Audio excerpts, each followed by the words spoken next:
दिगंबरा दिगंबरा श्रीपाद वल्लभ दिगंबरा दिगंबरा दिगंबरा श्रीपाद वल्लभ दिगंबरा दिगंबरा दिगंबरा श्रीपाद वल्लभ दिगंबरा दिगंबरा दिगंबरा श्रीपाद वल्लभ दिगंबरा श्रीपाद वल्लभ दिगंबरा श्रीपाद वल्लभ दिगंबरा श्रीपाद वल्लभ दिगंबरा श्रीपाद वल्लभ दिगंबरा दिगंबरा दिगंबरा श्रीपाद वल्लभ दिगंबरा दिगंबरा दिगंबरा श्रीपाद वल्लभ दिगंबरा दिगंबरा दिगंबरा श्रीपाद वल्लभ दिगंबरा दिगंबरा दिगंबरा श्रीपाद वल्लभ दिगंबरा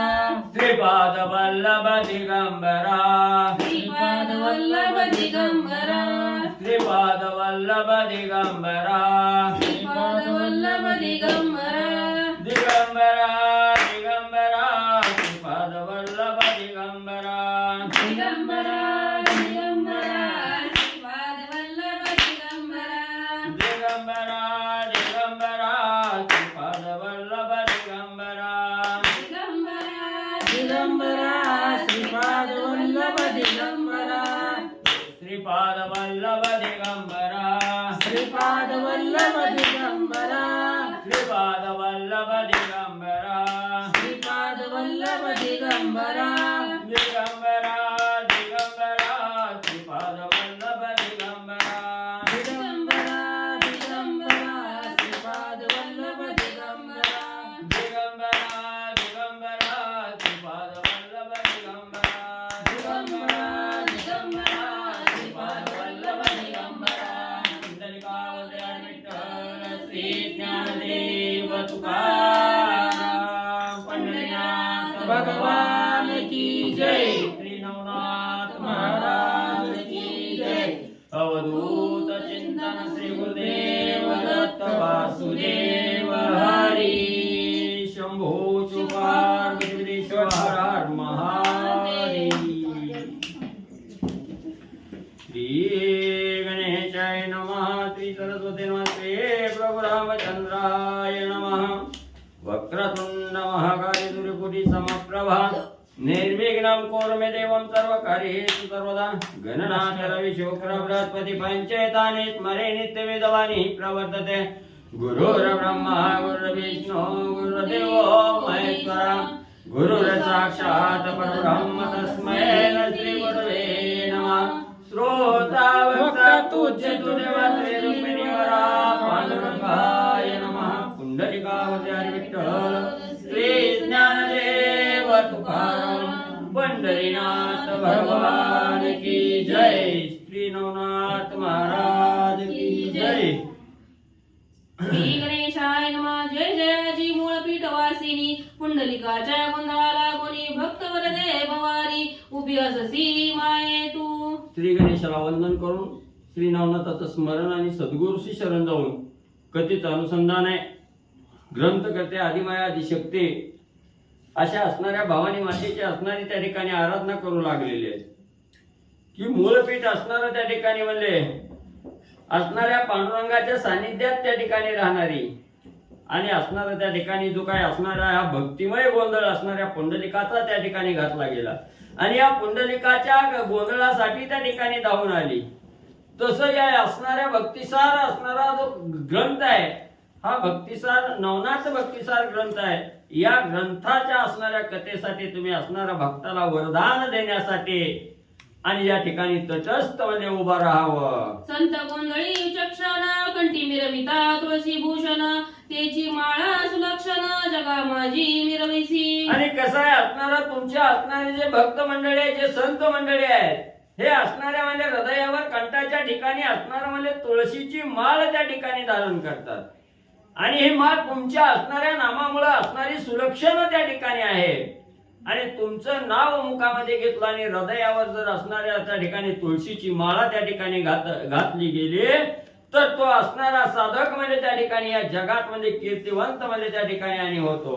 घालती तुझा प्रेम गोंधळ काम क्रोधाचे देती बळ गीत संगीत सबळ गुण गाती माये तुझे. आणि कसं आहे तुझं असणारे हे जे भक्त आहे त्या ठिकाणी, हे जे साधक आहेत, हे जे असणारे संत आहे त्या ठिकाणी, हे प्रेमाचा गोंधळ त्या ठिकाणी घालतात, तुमच्या असणाऱ्या रामनामाचा गोंधळ त्या ठिकाणी घालतात. आणि या देहाच्या ठिकाणी जे असणारं काम क्रोध मत मत्सर आहे, दंभ अहंकार आहे, याचं असणारं निर्दलन करण्यासाठी तुमचा हा असणारा गुणवाद त्या ठिकाणी करतात. आणि आपल्या असणाऱ्या देहाच्या ठिकाणी जे असणारा क्रोध आहे, या क्रोधाला असणारं शांत म्हणजे त्या ठिकाणी करतात. आसवयसा गोंधळ प्रकरणी संत ऋषी माय भवानी तरी या ग्रंथा गोंधळी येऊनी साय करी जननी. मग असं हे जे साधक तुमच्या असणाऱ्या रामनामाचा किंवा असणाऱ्या भक्तीचा गोंधळ त्या ठिकाणी घालतात, त्या साधकावर असणारी कृपादृष्टी करण्यासाठी जगन्माता आदिमाया आदिशक्ती असणार त्या ठिकाणी रुक्मिणी माता तुम्ही आहात. आणि तुम्ही त्या ठिकाणी येतात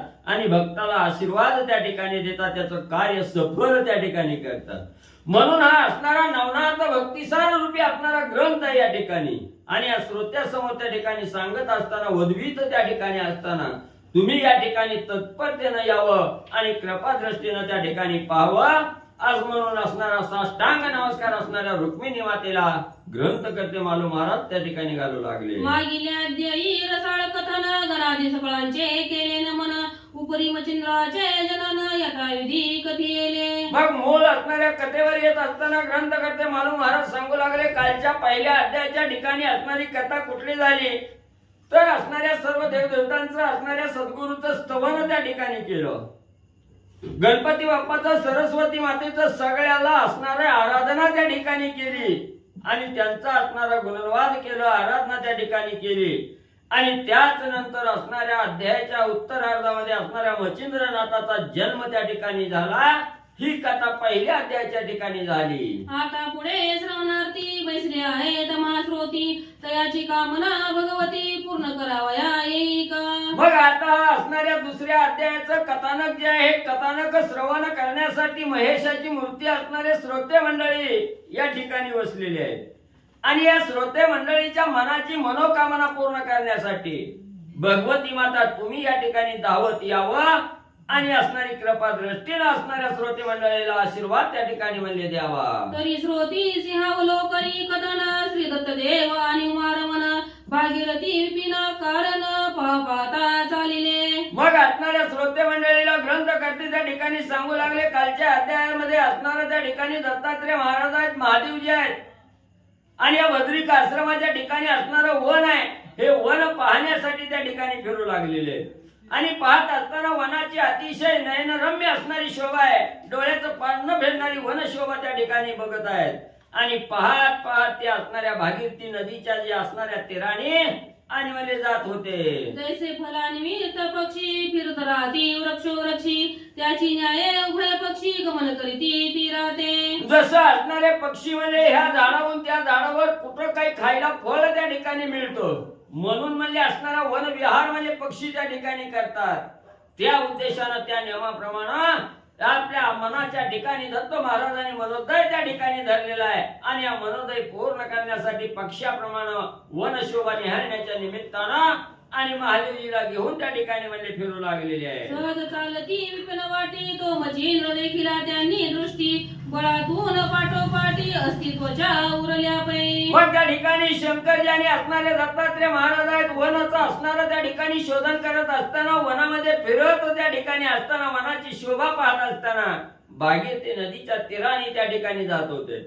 आणि जात असताना त्यांची दृष्टी असणाऱ्या मच्छिंद्रनाथावर त्या ठिकाणी पडली गेली. ज्या ठिकाणी मच्छिंद्रनाथ तपश्चर्या करत होते, तपासाठी बसलेले होते, तिकडं दोघांची नजर त्या ठिकाणी गेले. पाहिलं गेलं सगळं असणारं रक्त मांस शरीरातलं त्या ठिकाणी आटलेलं आहे, कातडी हाडाला जाऊन चिकटलेली आहे. अशी मच्छिंद्रनाथाची अवस्था दत्तात्रय महाराजांनी असणाऱ्या शंकराने पाहिली गेली. जटा पिंगट नके जळमट कंठकारी पादंगुष्ट कर्पा समाय झाली दृष्ट त्वचा लिपटली असतीसी. मग असणारी जटा जे आहे, डोक्याचे केस आहेत ते अतिशय म्हणजे पिंगट त्या ठिकाणी झालेले आहे, नकाच्या चुंबडी त्या ठिकाणी झालेली आहे, जळमट नक त्या ठिकाणी झालेली आहे. आणि डाव्या पायाचा असणारा अंगठा त्या ठिकाणी गुदद्वाराच्या ठिकाणी लावलेला आहे। एवढंच नाही, असणार त्या ठिकाणी दृष्टी ही कापरासारखी पांढरी शुभ्र एकटक नजर त्या ठिकाणी लागलेली आहे आणि पांढरे डोळे त्या ठिकाणी झालेले आहेत। सगळे असणारी कातडी या हाराला त्या ठिकाणी जाऊन चिकटलेले अशा प्रकारची मच्छिंद्रनाथाची अवस्था दत्तात्रय महाराज आणि महादेवजींनी पाहिली गेली। सर्वांगे शिराटटाट दिसती अवनी नाम पाठ ध्वनी मात्र शब्द उठे चलवलन नयनांचे। मग त्या ठिकाणी सगळ्या सर्वांगाला जे असणाऱ्या शिरा आहेत, रक्त वाहिन्या आहेत त्या ठिकाणी ह्या स्पष्ट त्या ठिकाणी दिसू लागलेल्या आहेत। अतिशय असणारा त्या ठिकाणी सर्व रक्त मांस त्या ठिकाणी आटलेला आहे आणि अशा असणारं त्या ठिकाणी फक्त शिरा शरीरावर त्या ठिकाणी दिसलेले आहेत। अस्थि पंजर त्या ठिकाणी हाडाचा सापळा राहिलेला आहे, त्याला असणारी कातडी चिकटलेली आहे आणि फक्त मुखावाट असणाऱ्या भगवंताचं नामस्मरण त्या ठिकाणी आणि मुखावाट बाहेर येत आहे। फक्त ध्वनी मात्र असणारा शब्द त्या ठिकाणी उठतोय आणि असणारं डोळ्याचं फक्त पाहण्याचं कार्य तेवढं त्या ठिकाणी आणि करू लागलेले आहे। ऐसा पाहुनी तपोजेटी स्मय करीती आपुले पोटी म्हणते सा कलिपाटी तपिने नो कोणीच। मग या ठिकाणी एवढी दुर्धर तपश्चर्या करत असणारा त्या ठिकाणी बघितलं गेलं मच्छिंद्रनाथाला मनामध्ये विचार आला, ही कलियुग आहे, कलियुगामध्ये एवढी अघोर असणारी तपश्चर्या करणारा साधक एवढा महान कोण त्या ठिकाणी असावा। या कलियुगात एवढी कठोर तपश्चर्या करता कोणच म्हणजे करत नाही त्या ठिकाणी। मग हा एवढा अघोर असणारा त्या ठिकाणी तपश्चर्या करणारा श्रेष्ठ असणारा तपी त्या ठिकाणी कोण असावा असा विचार मनामध्ये त्या ठिकाणी आला। अहो विश्वामित्र प्रकरणी दिसतो तपी हा मुकुटमणी तपर्या पार्थ कामनांत करणी कोण या देव देली। मग त्या ठिकाणी महादेवजी विचार करू लागले, दत्तात्रय महाराज विचार करू लागले, जसं कठोर असणारी तपश्चर्या विश्वामित्र ऋषींनी त्या ठिकाणी केली, त्या विश्वामित्र ऋषी सारखी कठोर तपश्चर्या त्या ठिकाणी करतोय। तपामध्ये श्रेष्ठ असणारा मुकुटमणी असणारा त्या ठिकाणी हा साधक त्या ठिकाणी दिसतोय।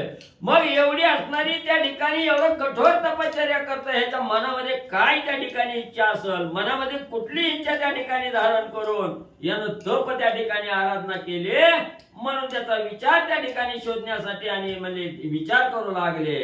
मग दत्तासी म्हणे आदिनाथ मी स्थिरता राहतो माहीत तुम्ही जाऊनी का म्हणे ते विचारावे तया ते। मग त्या ठिकाणी महादेवजींनी एवढा मनामध्ये विचार केला, कोण असणारा एवढा कठोर कलियुगाच्या ठिकाणी कठोर तपश्चर्या करणारा कोण आहे आणि कशासाठी करतोय, काय याच्या मनामध्ये इच्छा आहे त्या ठिकाणी।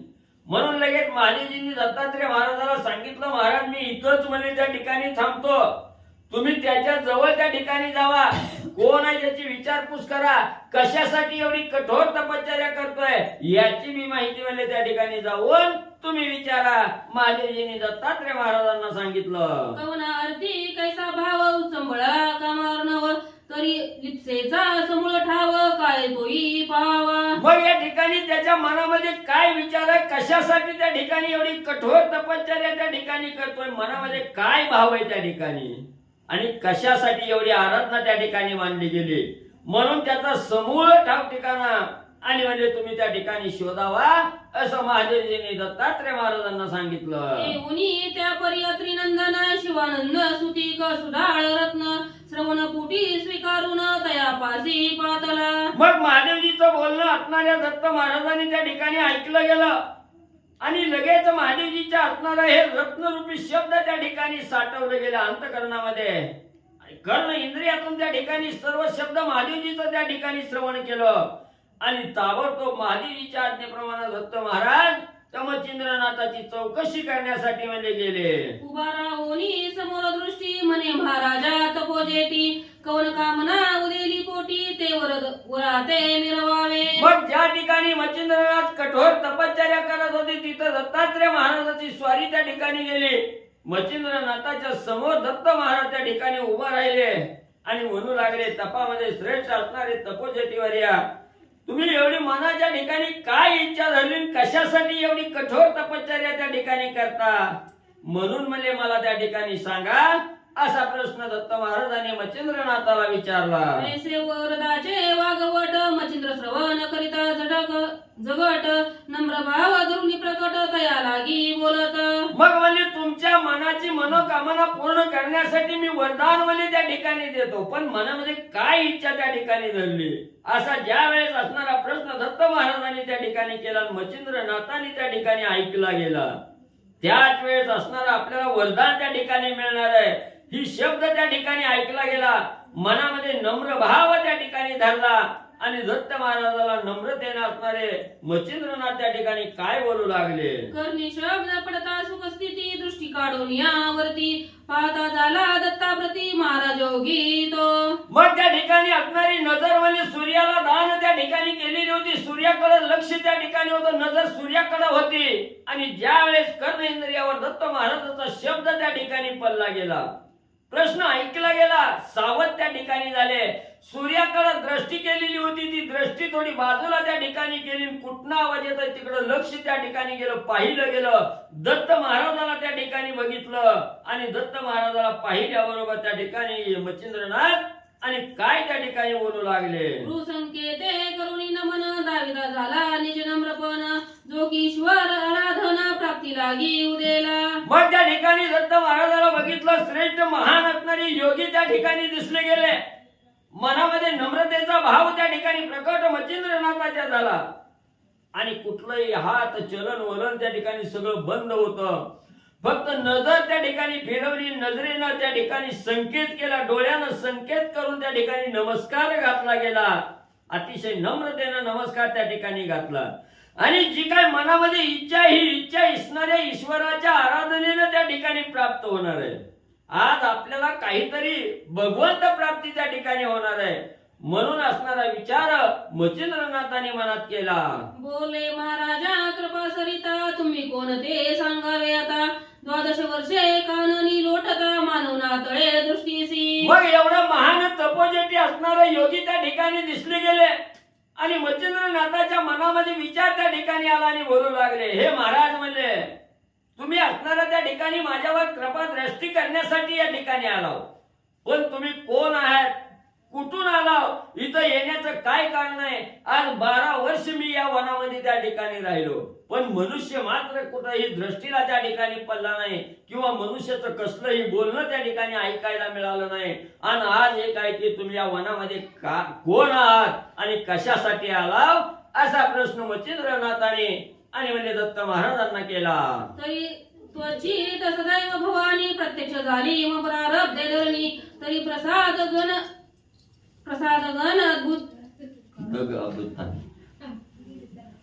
गण अद्भुतानी स्थापनी जाई महाराजा. मग म्हणजे या असणाऱ्या वनामध्ये त्या ठिकाणी म्हणजे कोणच म्हणजे आजपर्यंत त्या ठिकाणी दिसलं नाही आणि आज तुमचं दर्शन त्या ठिकाणी झालं. म्हणजेच असणारी त्या ठिकाणी आदिमाया आदिशक्ती भवानीचा असणारी माझ्यावर कृपा दृष्टी त्या ठिकाणी झाली आणि प्रत्यक्ष माझं प्रारब्ध उदयाला त्या ठिकाणी आलं म्हणून तुमचा असणारा त्या ठिकाणी प्रसाद रूपी असणारा आशीर्वाद त्या ठिकाणी मला त्या ठिकाणी मिळतोय आणि हे भगवतीने त्या ठिकाणी तुम्हाला धारलं गेलं म्हणून असणारे मच्छिंद्रनाथ त्या ठिकाणी बोलू लागले.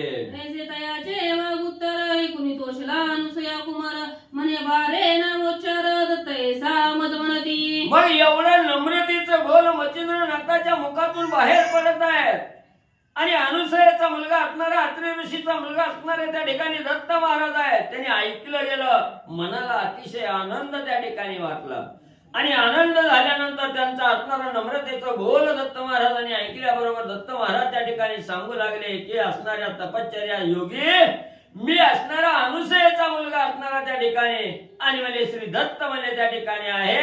सर्व दुनिया मला असणारी दत्त या नावाला म्हणजे ओळखतात. व्याघ्रपदी ऋषी जन्म अत्रेसा तया नाम तयाचा सूत मी दासोत्तम महिलागी आधारलो. मग ज्याचा असणारा जन्म म्हणजे वाघाच्या असणाऱ्या नक्यामध्ये त्या ठिकाणी झाला, वाघाच्या पावलामध्ये ज्याचा जन्म झाला ते माझे वडील असणारे अत्रिक ऋषी आहेत त्या ठिकाणी आणि त्या तपामध्ये श्रेष्ठ असणारे माझे वडील अत्रि ऋषी आहेत आणि त्याच अत्रि ऋषीचा असणारा मुलगा मी त्या ठिकाणी आणि त्या वडिलाचा त्या अत्री ऋषीचा दास त्या ठिकाणी असणारा दत्त महाराज या महिवरी म्हणजे आणि त्या ठिकाणी म्हणजे अवतरलो. तरी असो ऐसी गोष्ट कवन कामना तुझ्या पोटी उदेली जे तपोजेटी शब्द संपुष्टी मिरवी का. बरं असू दे म्हणजे मी असणारा अनुसयत आणि अत्री ऋषीचा असणारा मुलगा आहे त्या ठिकाणी दत्त महाराज दत्त आहे म्हणजे त्या ठिकाणी. आता तुला असणारी माझी माहिती त्या ठिकाणी सांगितली. बरं असो आता तुझ्या मनामध्ये काय इच्छा आहे, तू कुठली प्राप्ती होण्यासाठी एवढी कठोर तपश्चर्या त्या ठिकाणी करतो, ही फक्त म्हणजे मला त्याचं कारण त्या ठिकाणी सांग असं दत्त महाराजांनी मच्छिंद्रनाथांना विचारलं. हेरू म्हणे वरदोस्तू कामनावरी एक भगवंतू एसी वदता झाला ती तू पदावरी लोटला. मग काय तुझ्या मनामध्ये इच्छा आहे, कशासाठी एवढी कठोर तपश्चर्या त्या ठिकाणी करतोय असं दत्त महाराजांनी विचारल्याबरोबर असणारं त्या ठिकाणी ठीक आहे असा प्रकारचं असणारं वचन आणि त्या ठिकाणी दिलं आणि सांगितलं गेलं माझ्या मनाची मनोकामना पूर्ण करण्यासाठी एक असणारा भगवंत त्या ठिकाणी आलेला आहे आणि आज माझ्या मनाचं मनोरथ त्या ठिकाणी पूर्ण होणार आहे म्हणून आनंद त्या ठिकाणी वाटला आणि साष्टांग दंडवत दत्त महाराजांच्या चरणावर मच्छिंद्रनाथांनी म्हणजे घातला. तैसी सासूर्या बाळा सता अवचड दृष्टी पडे माता हंबर डोनी धावनी येता ग्रीवे मिठी घालीत असे. मग कसा आनंद मच्छिंद्रनाथाला दत्त महाराजाला पाहिल्याबरोबर त्या ठिकाणी झाला.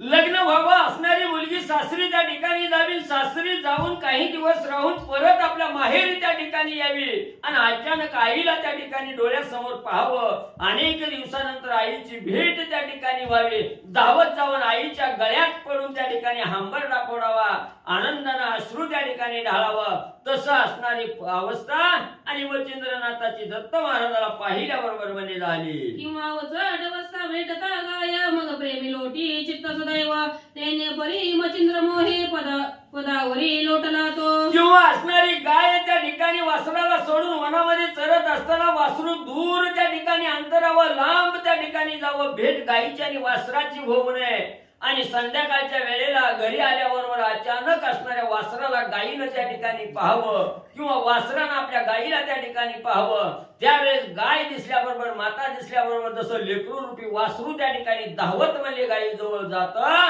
आणि त्या वासराला आईला पाहिल्याबरोबर जसा आनंद त्या ठिकाणी होतो तसं दत्त महाराजाला पाहिल्याबरोबर मच्छिंद्रनाथाला आनंद झाला आणि धावतच जाऊन दत्त महाराजाच्या चरणावर लोटांगण म्हणजे मच्छिंद्रनाथांनी घातलं. 12 वर्षे तपाचे श्रम जे आली पळले मानुनी उत्तम सांडोनी सकळ आपुला नेम पदावरी लोटला तो. मग 12 वर्ष असणारी कठोर तपश्चर्या केली, त्याचं कष्ट सगळं आज संपलं गेलं त्या ठिकाणी. आज आपलं तपश्चर्या फळाला त्या ठिकाणी आले, दत्त महाराजाची भेट त्या ठिकाणी झाली म्हणून सगळा जी काय असणारा नेम त्या ठिकाणी होता, सूर्याला दृष्टीदान त्या ठिकाणी दिलेली होती, तो असणाऱ्या मुखामध्ये जो काही वारा हवा त्या ठिकाणी येईल तेवढीच असणारी गिळायची, एवढा जो काही नेम त्या ठिकाणी होता हा सगळा नेम बाजूला त्या ठिकाणी सारला.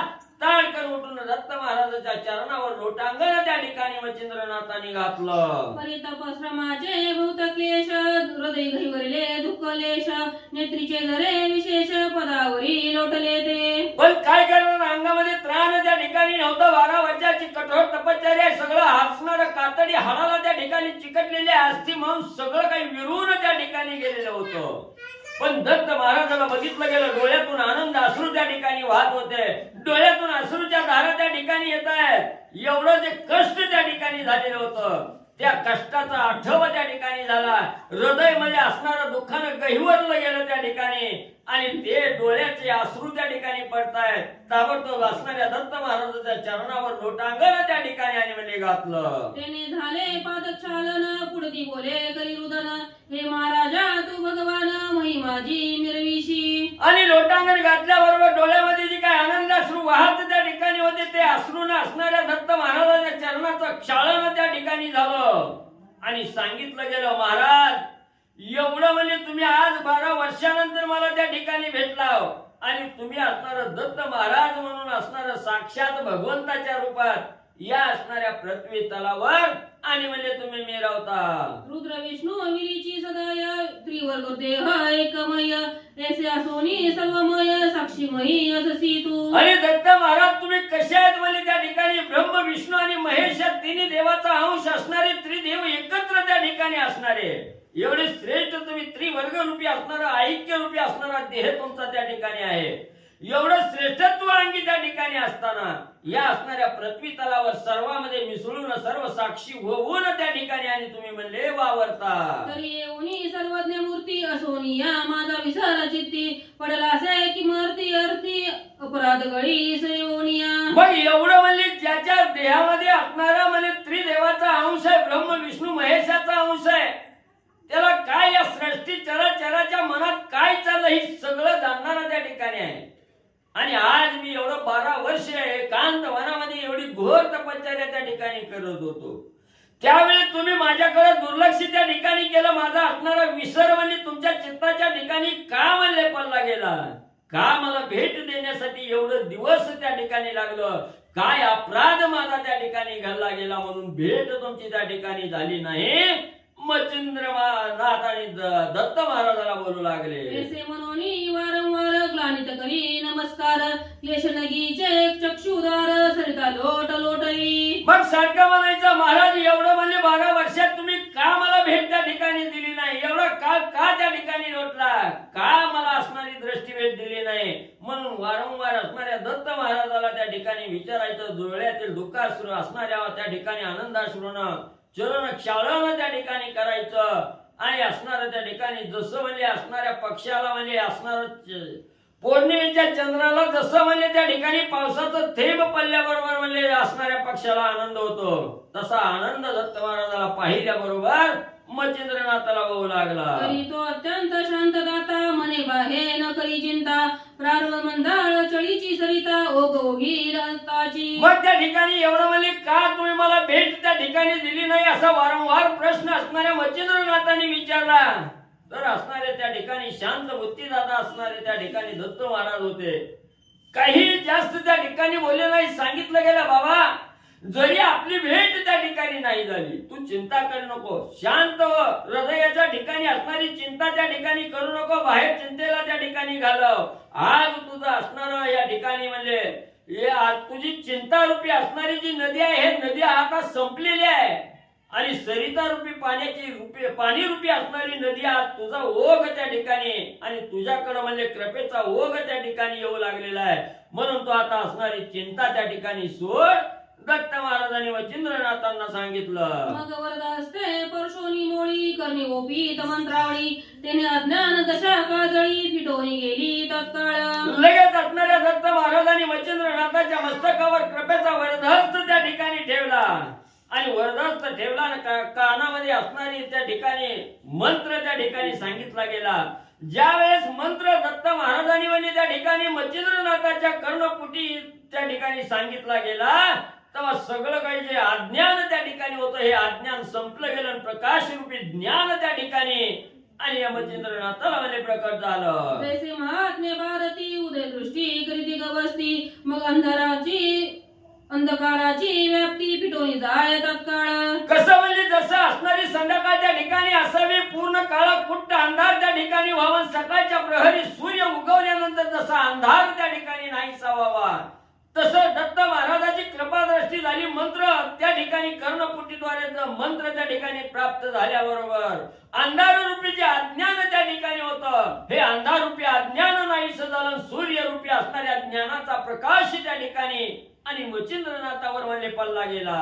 देवी दत्त वरद घन ओळता गेले सगळं ज्ञान मग चराचर सगळं जीवन जैसे लावले दृष्टीसी. मग त्या ठिकाणी असणाऱ्या दत्त महाराजाची कृपादृष्टी झाल्याबरोबर हे वरदान त्या ठिकाणी प्राप्त झाल्याबरोबर सगळं काही अज्ञान त्या ठिकाणी नाहीसं झालं आणि या चराचरामध्ये असणाऱ्या त्या ठिकाणी ज्ञान रूपानं मच्छिंद्रनाथ आणि त्या ठिकाणी दृष्टीनं म्हणजे ही सर्व सृष्टी त्या ठिकाणी पाहू लागले. आठवे काही तुझे पान झाले एक ब्रह्म सनातन जैसे उदयी सरिता जीवना जीव समाधिसे. मग ज्या वेळेस असणाऱ्या दत्त महाराजाच्या मुखातून असणारा मंत्र त्या ठिकाणी मिळाला ज्ञान त्या ठिकाणी प्रकट झालं त्याच वेळेस सृष्टीकडे जिकडे काही नजर त्या ठिकाणी टाकल, चर आचर त्या ठिकाणी दृष्टीला पडल, हे सर्व ब्रह्म त्या ठिकाणी दिसू लागलं.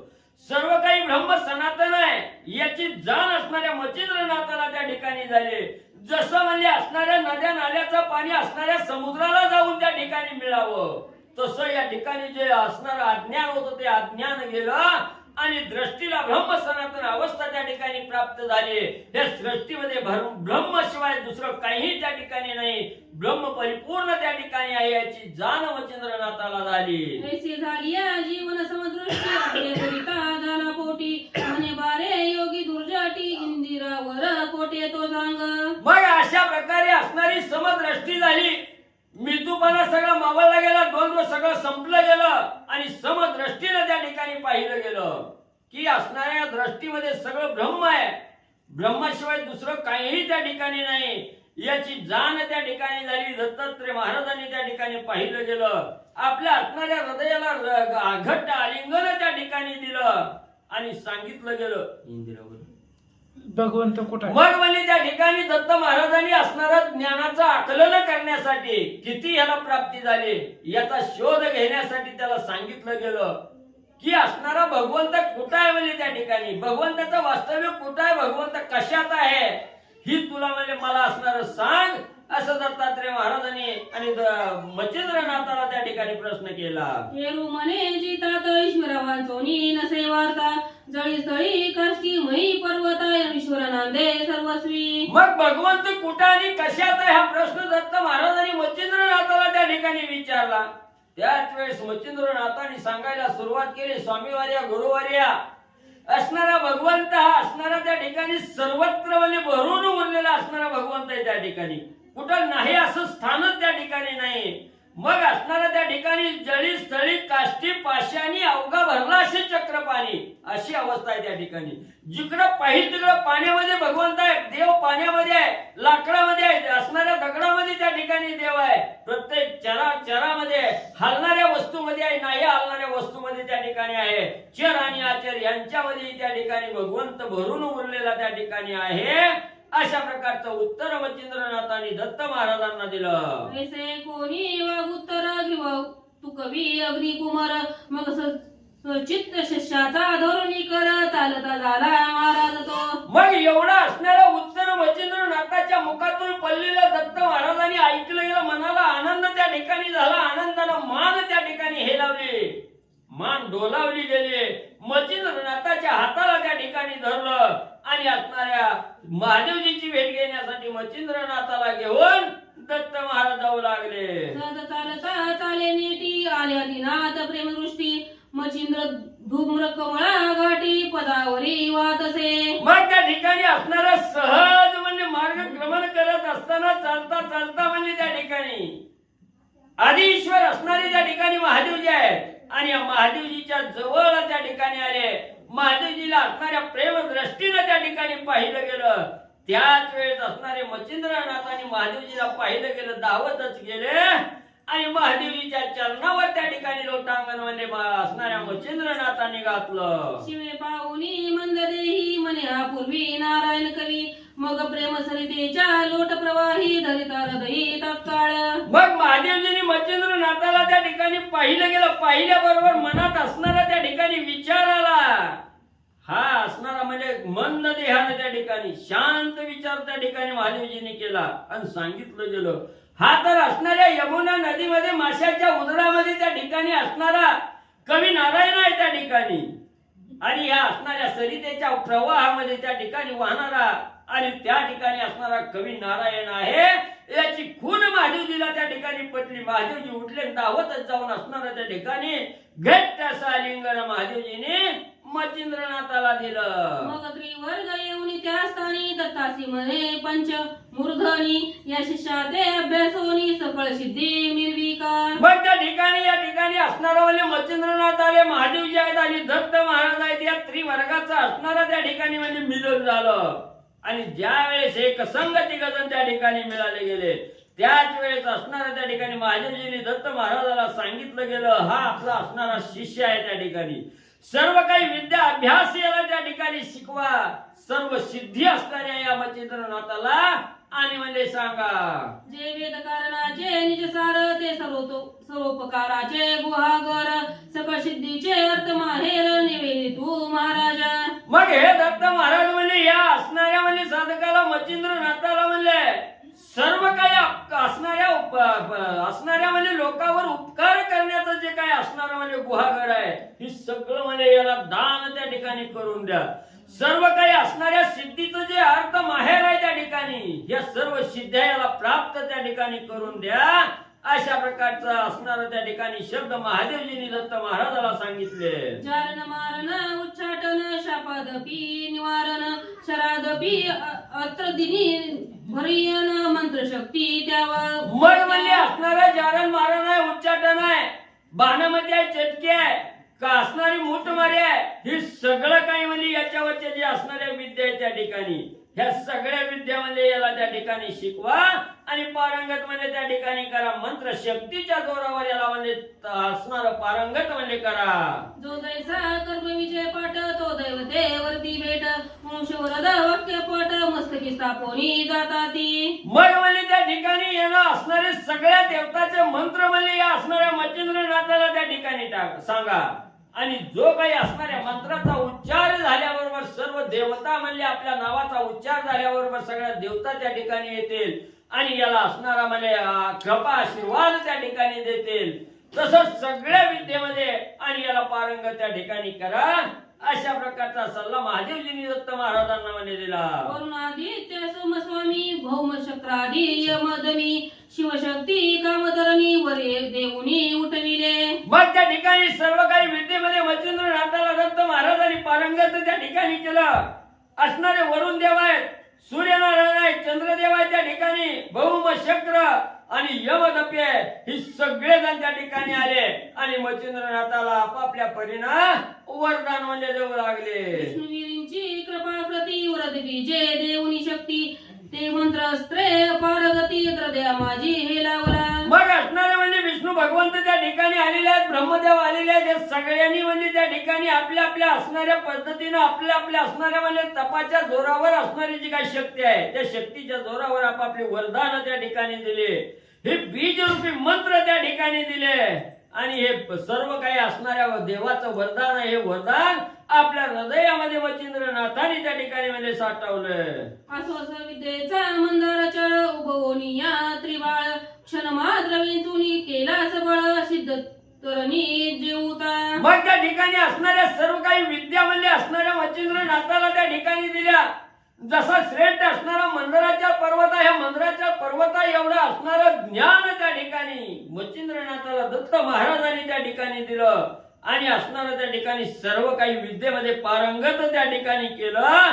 जसा काही असणारा सिद्ध म्हणजे असणारा त्या ठिकाणी 16 कळ्याचा सूर्य त्या ठिकाणी उगवावा आणि त्याचा प्रकाश त्या ठिकाणी पडावा तसा असणारा ज्ञानरूपी प्रकाश मच्छिंद्रनाथाचा म्हणजे दिसला.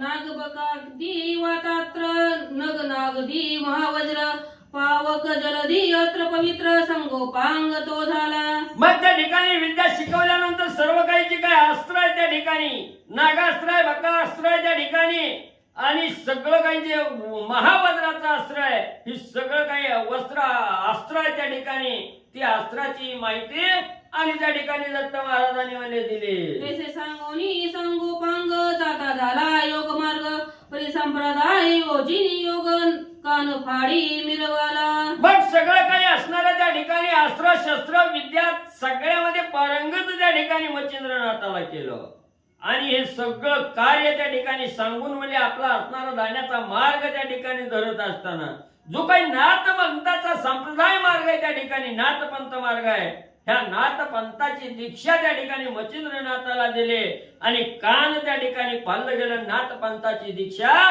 दत्त महाराजांनी म्हणजे मच्छिंद्रनाथाला दिली. पुढील भविष्य जाणवणी संप्रदाय केला निर्माण षडरूप जोगी दर्शन कान फाडी मिरवले. मग पुढे असणाऱ्या या कलियुगामध्ये आणि पुढचं भविष्य काय आहे काय असणार त्या ठिकाणी घडणार आहे म्हणून त्या ठिकाणी असणाऱ्या मच्छिंद्रनाथाला त्या ठिकाणी म्हणजे ही जी का असणारा नाथपंथ आहे हा नाथपंथ पुढच्या भविष्याच्या दृष्टीने त्या ठिकाणी उपयोगी पडणार आहे म्हणून याचं असणाऱ्या त्या ठिकाणी ज्ञान दिलं आणि 16 वर्षाचा असणारा त्या ठिकाणी म्हणले जोगी, 16 वर्षाचा जोगी त्या ठिकाणी असावा, अशा प्रकारचं स्वरूप मच्छिंद्रनाथाचं त्या ठिकाणी आणि दिसू लागलं. नाचायचे देऊनी नाम शिंगी शैली देऊनी भूषण एसी परी करोनी प्रणाम त्रिनंदन पै गेला. मग आजपर्यंत मच्छिंद्र निस्सय या नावानं त्या ठिकाणी वावरत होते. त्या देहाला मच्छिंद्र हेच नाव त्या ठिकाणी होतं. आणि ज्या वेळेस असणाऱ्या दत्त महाराजांनी कान त्या ठिकाणी फाडलं गेलं आणि शिंगी शैली सारंगी हे असणारं आयुध त्या ठिकाणी दिली, कान फाडलं गेलं, नाथपंथाचा वेश परिधान त्या ठिकाणी केला, त्याच वेळेस मच्छिंद्र हे नाव होतं. त्याला नसणारं त्या ठिकाणी मच्छिंद्रनाथ हे नाथ हे नाव त्या ठिकाणी दत्त महाराजांनी दिलं आणि तिथून वळले जाऊ लागले. या परी तो मच्छिंद्रनाथ नमोनी निघाला आदिनाथ महिवरी नाना तीर्थे शोधच करिता चालिला. मग नाथपंथाची दीक्षा मिळाल्या बरोबर काकेमध्ये असणारी एक भस्माची जोडी आणि एक भिक्षेची जोडी त्या ठिकाणी घातली, हातामध्ये फावडा कुबडी त्या ठिकाणी घेतली, कानामध्ये असणारं कान त्या ठिकाणी फाडलेलं होतं, कुंडला त्या ठिकाणी घातले आणि असणाऱ्या पृथ्वी तलावर तीर्थयात्रा करण्यासाठी महादेवजीचं दर्शन मच्छिंद्रनाथांनी घेतलं आणि तीर्थयात्रा करण्यासाठी पृथ्वी भ्रमण करण्यासाठी निघू लागले. तो भ्रमण करिता शत्रशृंगी येता झाला महायोगी अंबिका वंदोनी मनोमार्गी सप्रेमे स्थिती गौरविली. मग त्या ठिकाणी असणार म्हणले निघाल्या बरोबर पृथ्वी क्रमानं त्या ठिकाणी करण्यासाठी निघाल्या बरोबर असणार त्या ठिकाणी म्हणले सप्तशृंगी गडावर असणाऱ्या म्हणजे त्या ठिकाणी मच्छिंद्रनाथाची स्वारी आली. तिथं आल्याबरोबर असणाऱ्या अंबिका देवीला असणारा साष्टांग नमस्कार त्या ठिकाणी घातला, अंबिका देवीचं दर्शन त्या ठिकाणी घेतलं आणि तिथं मध्ये थोडा वेळ थांबले. करीत वैखरी अंबस्तवन तो आले कल्पने मनी की काही तरी कवित्व साधन लोका माझी मिरवावे. मग अंबिका देवीचं दर्शन त्या ठिकाणी घेतलं, थोडं असणारी विश्रांती त्या ठिकाणी साठी थांबले.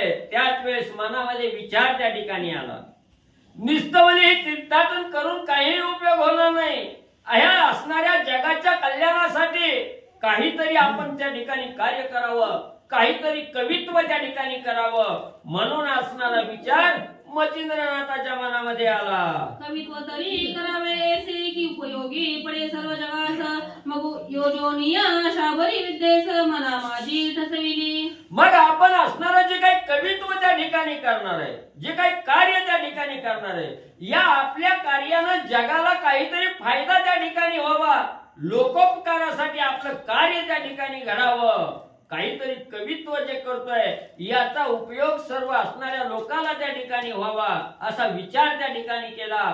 आणि मनामध्ये विचार आला की आपण जगाच्या कल्याणासाठी साबरी विद्येचा मंत्र त्या ठिकाणी करावा, साबरी विद्या म्हणजे शिकावे. या परी अनेक कल्पना करिता की शाबरी विद्येचे करावे कविता परी वरद गुंडी वश दैवत केवती रीती होतील. मग म्हणजे या ठिकाणी असणारं म्हणजे आता असणारं शाबरी कवित्व त्या ठिकाणी करावं, जगाच्या कल्याणासाठी आपलं कवित्व त्या ठिकाणी उपयोगी पडावं. पण कुठलंही कार्य करत असताना त्या ठिकाणी भगवंताची ईश्वरी कृपा त्या ठिकाणी लागते आणि प्रत्येक असणाऱ्या दैवताची असणारी कृपा दृष्टी आपल्यावर त्या ठिकाणी व्हावी लागते, तेव्हा ते कवित्व त्या ठिकाणी फळाला येतं.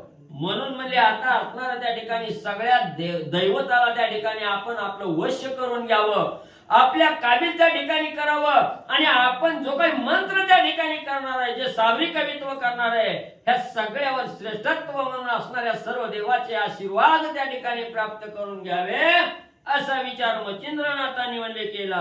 मग आंबेपाशी अनुष्ठान करिता झाला सप्तदिन वेद बीजांचे अभिषिंचन आंबे लागी करीत असे. मग असा विचार त्या ठिकाणी केला. परत असणाऱ्या अंबिका देवीच्या मंदिरात गेले, अंबिका देवीच्या समोर हात त्या ठिकाणी जोडलं आणि आपलं अनुष्ठान करण्यासाठी तिथं म्हणजे असणारे बसले गेले. 1-2 दिवस नाही 7 दिवस असणाऱ्या अंबिका देवीच्या समोर अनुष्ठान त्या ठिकाणी केलं.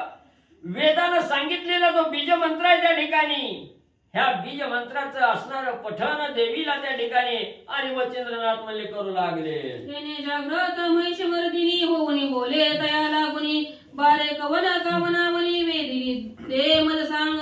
मग या असणाऱ्या वेदाच्या मंत्राचं पठण देवीच्या समोर बसून त्या ठिकाणी मच्छिंद्रनाथ करतायत.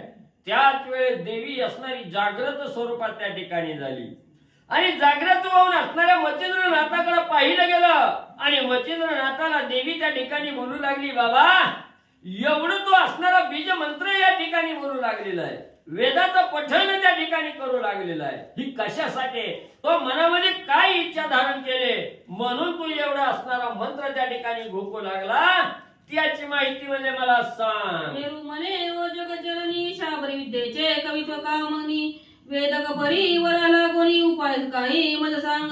मग मच्छिंद्रनाथांनी सांगितलं, आई साहेब मी जो काही असणारा मंत्र त्या ठिकाणी करू लागलेलो आहे, जे काही वेदाचं पठण त्या ठिकाणी करू लागलेलो आहे, हे जगाचं जीवन म्हणून सार्थकी त्या ठिकाणी व्हावं म्हणून साबरी विद्येचं कवित्व करण्याचा विचार करतोय. आणि हे साबरी विद्येचं कवित्व करत असताना प्रत्येक दैवताचा आशीर्वाद मला त्या ठिकाणी कवित्वावर पाहिजे, सगळ्याचं वरदान त्या ठिकाणी मला पाहिजे. मग हे सगळ्या देवताचं वरदान त्या ठिकाणी मिळवण्यासाठी, आशीर्वाद मिळवण्यासाठी त्या ठिकाणी काय करावं याच्यावर काही पर्याय आहे का? मच्छिंद्रनाथाने आणि सप्तशृंगी गडावर जाऊन अंबिका देवीला म्हणजे सांगितलं. पुरी बोले चंडिका भवानी पूर्णता पावशी सकळ कामिनी मग त्या सिद्धाचा हात धरुनी मार्तंड पर्वती पैनेला. मग असं असणाऱ्या जगाच्या कल्याणासाठी असणारं कवित्व करायचंय, शाबरी विद्या त्या ठिकाणी करायची आहे. हे असणाऱ्या भवानी मातेनं चंडिका देवीनं त्या ठिकाणी ऐकलं गेलं, मनाला आनंद त्या ठिकाणी वाटला. कृपेचा वरदहस्त त्याच्या मस्तकावर, मच्छिंद्रनाथाच्या मस्तकावर त्या ठिकाणी ठेवलं आणि सांगितलं, बाबा तुझ्या मनामध्ये जी इच्छा आहे ही पूर्णत्वाला त्या ठिकाणी जाईल म्हणून असणारा त्या ठिकाणी आशीर्वाद दिला. लगेच मच्छिंद्रनाथाच्या हाताला चंडिका भवानीने त्या ठिकाणी धरलं आणि मार्तंड पर्वतावर मच्छिंद्रनाथाला घेऊन चंडिका भवानी म्हणजे आल्या. तेथे नागवृक्ष चिंत्या थोर तरुणने तो सिद्धीचे माहेर दृश्यादृश्य केले पर महातरुणांत तसे. मग या मार्तंड पर्वतावर असणाऱ्या चंडिका भवानीच्या ठिकाणी मच्छिंद्रनाथाला हाताला धरून घेऊन गेल्या. त्या पर्वतावर नाग वृक्ष आहे, नाग नावाचं झाड आहे, अतिशय असणारं महान झाड आहे. त्या ठिकाणी दिसायला झाड जरी त्या ठिकाणी असलं तर त्या झाडाच्या खाली बसल्याबरोबर सर्व काही असणाऱ्या सिद्ध्या आणि त्या साधकाच्या चरणावर लोळंगत त्या ठिकाणी होतात. सिद्धीचं माहेरघर असणारे हे नाग वृक्ष आहे त्या ठिकाणी. आणि तिथं मार्तंड पर्वतावर गेल्याबरोबर ज्याला सिद्धी प्राप्त होते त्याला ते झाडाचं दर्शन त्या ठिकाणी घडतं. आणि हे गेल्याबरोबर असणाऱ्या मच्छिंद्रनाथाच्या दृष्टीला हे नाग वृक्ष त्या ठिकाणी पडलं, दृश्य त्या ठिकाणी झालं. अशा प्रकारची कथा चंडिका भवानीच्या कृपेनं मच्छिंद्रनाथाला मिळू लागलं. ते करुणी बीज हवन तरू गेला दृश्यमान तो कनक वर्ण दिप्यमान निज दृष्टी देखिला. मग त्या ठिकाणी ज्या वेळेस असणाऱ्या चंडिका भवानीनं म्हणजे मच्छिंद्रनाथाच्या मस्तकावर कृपेचा वरदहस्त त्या ठिकाणी ठेवला. ते झाड जे असणारा साधक, प्रत्येक साधक जाईल त्याला ते झाड त्या ठिकाणी दिसत नाही. ज्याला काही असणारी सिद्धी प्राप्त होणार आहे, जो काही असणारा त्या ठिकाणी तपश्चर्येमध्ये श्रेष्ठ त्या ठिकाणी आहे त्याला ते झाड त्या ठिकाणी दिसतो. म्हणून ज्यावेळी चंडिका भवानीचा कृपेचा वरदहस्त असणारा त्या ठिकाणी मच्छिंद्रनाथाच्या मस्तकावर पडला आणि मार्तंड पर्वतावर गेल्याबरोबर अदृश्य असणारं जे झाड आहे त्या ठिकाणी नागवृक्ष आहे, हे नागवृक्ष दृश्यमान असणारं त्या ठिकाणी झालं, दृष्टीला पडलं गेलं. आणि असणाऱ्या मच्छिंद्रनाथाने वृक्षाकडे पाहिलं गेलं. सुवर्ण वर्ण असणाऱ्या त्या ठिकाणी अतिशय भलं मोठं झाड आहे. हे झाड असणाऱ्या डोळ्यांना मच्छिंद्रनाथाने पाहिलं. त्या तरुच्या शाकोपंथी नाना दैवते विराजती मग नामा विधाने सकळ भगवती देवतांची सांगे त्या. अतिशय विस्तीर्ण असणारं हे कनकवर्ण दैदिप्यमान असणारा वृक्ष त्या ठिकाणी आहे. आणि प्रत्येक फांदीवर त्या ठिकाणी वेगवेगळ्या दैवताचं अधिष्ठान त्या ठिकाणी आहे. प्रत्येक फांदीवर प्रत्येक दैवत त्या ठिकाणी बसलेलं आहे. मग कुठल्या फांदीवर कुठलं दैवत आहे याची नावं म्हणजे सांगतो ऐका. ती दैवते धुरंधर 52 वीर मूर्तिमंत असती तरुवर नरसी कालिका महिषासुर महमदा झोटिंग वीरभद्र. मग या असणाऱ्या कनकवर्ण असणाऱ्या अतिशय बलहाट्य असणाऱ्या ह्या झाडावर म्हणजे त्या ठिकाणी नागवृक्षावर असणारे धुरंधर असणारे अतिशय श्रेष्ठ असणारे 52 वीर त्या ठिकाणी आहेत. त्याच्यामध्ये आणि ते मूर्तिमंत स्वरूपात आणि आपलं अधिष्ठान म्हणजे प्रत्येक फांदीवर त्या ठिकाणी केलेलं आहे. तिथं असणारा नरसी दैवत आहे, काळिका आहे, महिषासुर आहे, ममदा आहे, जोटिंग आहे आणि वीरभद्र या नावाची दैवत. वेताळ मारुती अयोध्याधीश श्री कोंदंड पाणी रामेश सूर्यमनामी ते द्वादश मूर्तिमंत नंद तसे. मग एवढंच नाही, तसंच म्हणजे असणारा ममदार जोटिंग वीरभद्र यांच्या सह वेताळ आहे, हनुमंतराय आहे, अयोध्येचा असणारा राजा त्या ठिकाणी कोदंडधारी असणारा प्रभू रामचंद्र त्या ठिकाणी आहे, 12 नामी सूर्याचंही वास्तव्य त्या ठिकाणी आणि मूर्तिमंत स्वरूपामध्ये आणि म्हणजे पाहायला मिळालं. पायरी जलदेवता सती नव कुमार धनता नंदा नाव विमळा मंगळा ज्ञान प्रवृत्त लक्ष्मी आणि विख्याता. आणि तसंच काही भांड्यावर असणाऱ्या पाण्यामध्ये राहणाऱ्या जी देवता आहे, जलदेवता आहे त्या ठिकाणी, त्यांची नावं असणारी कुमारी आहे, धंदा आहे, नंदा आहे, विमला आहे, मंगळ आहे, ज्ञान प्राप्ती आहे त्या ठिकाणी लक्ष्मी आहे, अशी विख्यात दैवत जलदेवता त्या फांदीवर मध्ये दृष्टीला पडल्या. या परी चंडाच्या मुंडा रंडा कुंडा महालंडा अप्सरा जोगिनी षंडवी तंडा तरुभागी विराजल्या. आणि त्याचप्रमाणे असणाऱ्या त्या ठिकाणी म्हणजे त्या फांदीवर म्हणजे चंडा मुंडा रंडा कुंडा महालंडा अप्सरा आहे, जोगिनी आहे, षंडा वितंड आहे त्या ठिकाणी आणि यांनी आपापला अधिष्ठान मूर्तिवंत स्वरूपामध्ये आणि या नागवृक्षाच्या फांदीवर म्हणजे झालेला आहे. काळव्याड वीर भैरव भस्मैकते सिद्ध भैरव हृदयश्वरी गण भैरव अष्टभैरव हे असती. मग त्या ठिकाणी काळ भैरव आहे, वीर भैरव आहे, भस्मकेत आहे, सिद्ध भैरव आहे, रुद्र आहे, ईश्वर आहे, गण भैरव आहे, असे हे 8 भैरवाचं अधिष्ठान त्या नागवृक्षावर म्हणजे दिसलं. या परी शस्त्रास्त्र यामिनी दामी धूमी कुचित बहामिनी सातवी ज्वाळा शुभामन वृक्षावरी त्या सती. मग एवढंच नाही, शस्त्र अस्त्र असणारं त्या ठिकाणी हे शस्त्र अस्त्राच्या देवता म्हणून ज्या असणाऱ्या यामिनी आहे, दमी आहे, दुमी आहे त्या ठिकाणी, कुचित आहे, भामिन आहे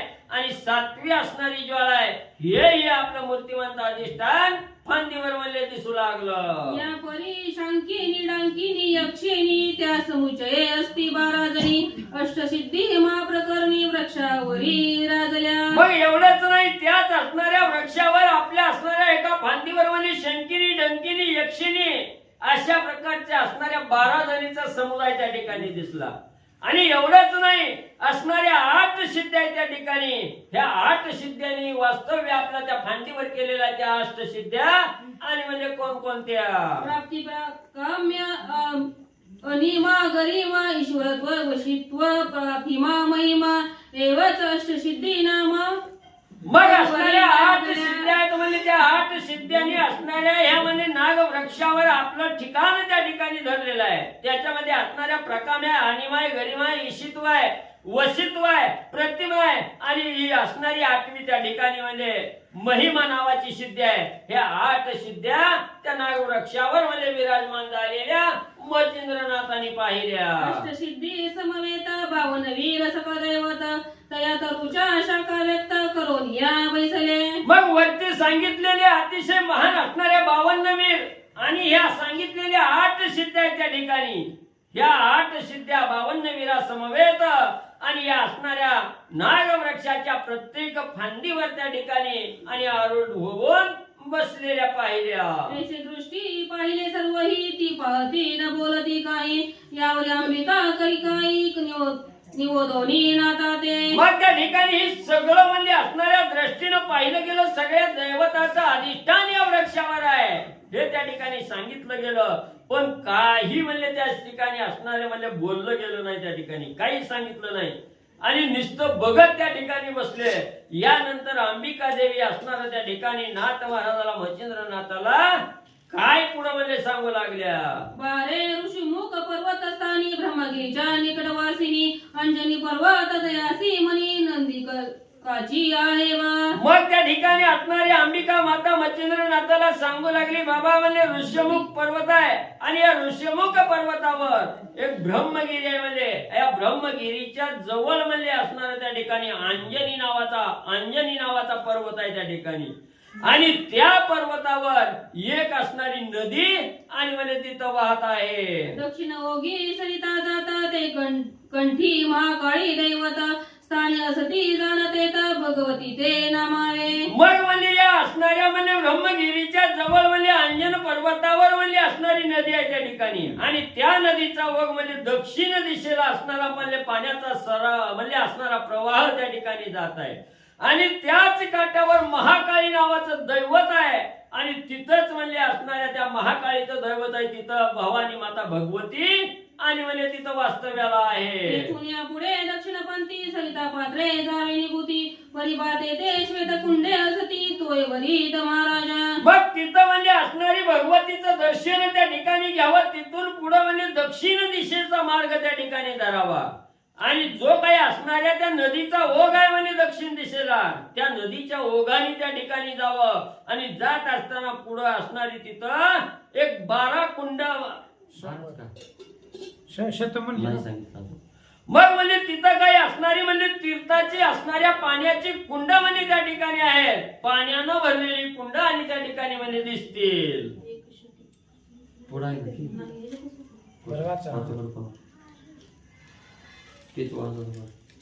शंभर मी ऐकलं.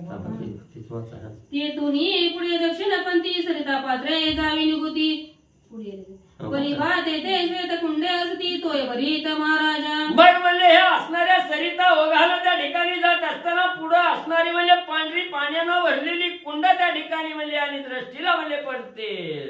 तरी शुक्ल वेळ कळवून हाती एक एक सोडवी कुंडाप्रती 80 कुंडे कशती हस्तपद समान आहे. मग म्हणजे असणारा तिथं म्हणजे पांढरी पाण्यानं भरलेली कुंड आहे ती असणारी 100 कुंड म्हणजे त्या ठिकाणी आहेत आणि ती 100 कुंडाकडे जात असताना असणारी वाळलेल्या असणाऱ्या म्हणजे वेल असणारी हातामध्ये त्या ठिकाणी घ्यायचे आणि ते 100 कुंडापासून जात असताना प्रत्येक कुंडामध्ये आणि वाळलेली ही असणारी वेलीचा तुकडा आणि त्या कुंडामध्ये म्हणजे त्या ठिकाणी आणि टाकायचा. करीती तुके पूजन कोरडे वेली सकळ सरल्या परत पाऊली पाहता यावे ती वल्ली सकळ कुंडा माझारी. मग हत्तीच्या पावला एवढी असणारी 100 कुंड म्हणजे त्या ठिकाणी आहेत आणि या 100 कुंडामध्ये जात असताना जाता जाता प्रत्येक वेलीचा वाळलेल्या वेलीचा तुकडा म्हणजे त्या कुंडात टाकायचा.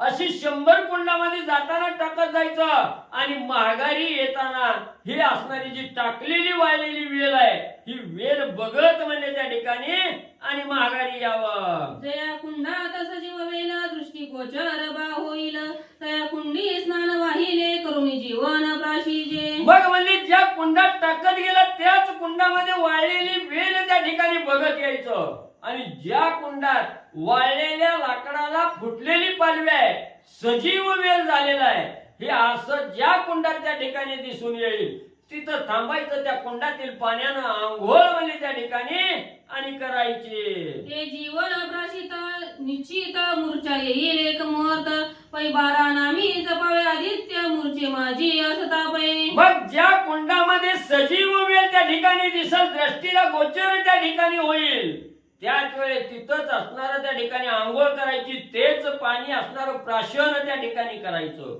आणि पाणी पिल्याबरोबर काही वेळ त्या ठिकाणी काही क्षण त्या ठिकाणी मूर्छना येईल आणि मूर्छित अवस्था झाल्याबरोबर त्या मूर्छनेमध्ये असताना 12 सूर्याची नावं आणि त्या ठिकाणी म्हणजे गोकमपट्टी त्या ठिकाणी करायचे. मग प्रत्यक्ष होय तमांतक मौळी घ्यावा तो हस्तक पुढे काच कुपिका बरोनी उदक येथे यावे महाराजा. मग म्हणजे मूर्छा ही आली असताना त्या मूर्छेमध्ये असताना 12 सूर्याची नावं त्या ठिकाणी म्हणजे त्या ठिकाणी जपायची आणि त्याच वेळेस तिथं असणार म्हणजे महादेवजी म्हणजे त्या ठिकाणी प्रसन्न त्या ठिकाणी होतील आणि असणाऱ्या महादेवजीचा वरदहस्त मस्तकावर म्हणजे त्या ठिकाणी होईल. तिथून पुढे म्हणजे असणार सावध झाल्याबरोबर असणारी काच कुपिका घ्यायची असणार पाण्यानं त्या ठिकाणी भरायची आणि नंतर म्हणजे माझ्याकडे यावं. सूर्य मग 12 नामी करुणी सिंचनी तरुणावा नया जीवन तया जीवनी तेव्हा दैवते प्रसन्न होऊनी वरदान तू ते देतील बा. कथेचं अनुसंधान जगदंबा मच्छिंद्रनाथांना सांगते. तुमच्या मनामध्ये शाबरी कवित्व करायची इच्छा निर्माण झाली त्याच्यासाठी सगळी देवता तुमच्यावरती प्रसन्न पाहिजे. देव एवढ्या सहजासहजी प्रसन्न होत नाही. महिनाभर पुतीला यावं लागतं कथेला बसावं लागतं तेव्हा कुठं असणारी देवाची भेट स्वप्नामध्ये होत असते साक्षात्कार होत असतो असो आणि देव भेटणं एवढं सोपं नाही म्हणले महाराज. तुम्ही जावा त्या असणाऱ्या कुंडामध्ये आणि त्या असणाऱ्या कुंडामधनं जी पाण्यानं स्नान करा स्नान केल्यानंतर ना 12 आदित्य आहेत, सूर्याची नाव आहे, ती 12 सूर्याचं नामाचं सिंचन करा, त्या असणाऱ्या झाडाखाली आंघोळ करा आणि 12 सूर्याचं नाम उच्चार करा, त्यावेळेस तुम्हाला ते दैवत प्रसन्न होतील. परी एक वेळा न घडायचे खेपा घालाव्या षण्मास, एक एक दैवत एक खेपेसा प्रसन्न होईल महाराजा. जगदंबेनं सांगितलं, मातेने सांगितलं. मच्छिंद्रनाथ महाराज म्हणले एक दिवस पुतीला येऊन जमत नाही, रोज यावं लागतंय म्हणले. खाडं करून जमणार नाही, रोज 6 महिने हेलपाटे घालायचे आणि ते असणाऱ्या रोज जसं सांगितलं तसं ते असणाऱ्या 1200 कुंडामध्ये त्या ठिकाणी वाळलेली वेल टाकायची. माघारी येताना ज्या वेलीला पालवी फुटली त्याच कुंडामध्ये स्नान करायचं, ते पाणी प्यायचं. पाणी पिल्यावर चक्कर येईल, चक्कर आली असताना सुद्धा सूर्याची 12 मंत्र नामस्मरण करायचं. एवढं सगळं प्रत्येक महिन्याला 6 महिने हे असणाऱ्या दैवताचं नामस्मरण हेलपाटे तुम्हाला घालावी लागतील.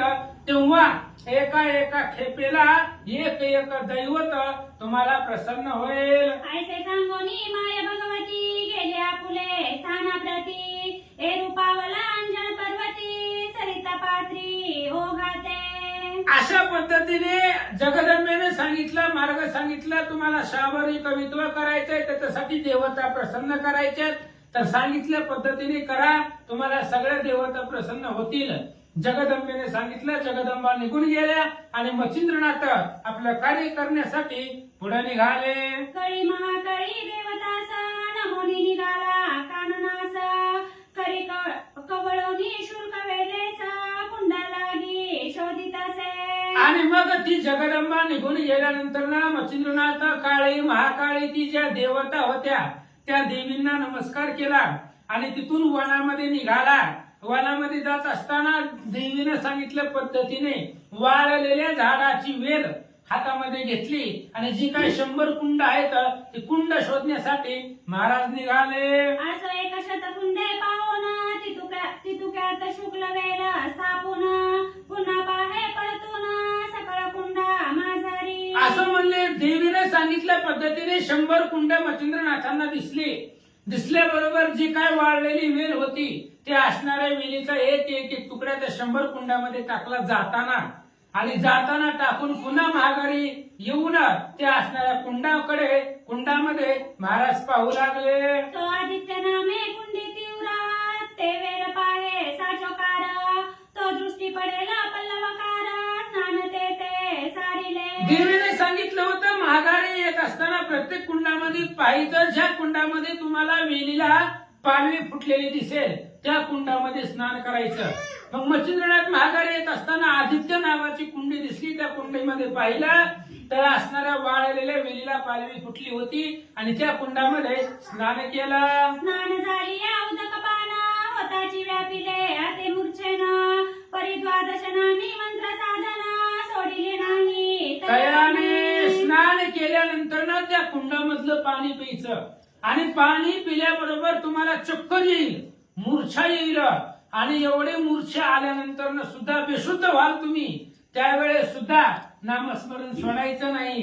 भगवंताचं ते असणाऱ्या 12 सूर्याचं नामस्मरण मुखामध्ये सदोदित ठेवायचं. तेच मच्छिंद्रनाथ करतात. परिमूर्छा ओढवली अति तुंबळ, शरीर झाले अति विकळ, श्वेत नेत्रे गेला अनिळा, देव सांडवणी तयाचा. आणि मच्छिंद्रनाथांनी ते आदित्य नावाच्या कुंडीतलं पाणी पिल्याबरोबर मूर्छा आली, दीर्घ मूर्छा आली भयंकर, आणि त्या मूर्छामध्ये प्राण विकळ झाले, शरीर कासावीस झालं, शरीरामधले पंचप्राण सगळे निघून जाण्याची वेळ मच्छिंद्रनाथावरती आले. ब्रह्मांडतावनी अंतर्ज्योती, ती वेदोपाये अंती, तरी आदित्य नावे जाण होती, जपा लागी नित्य करिता.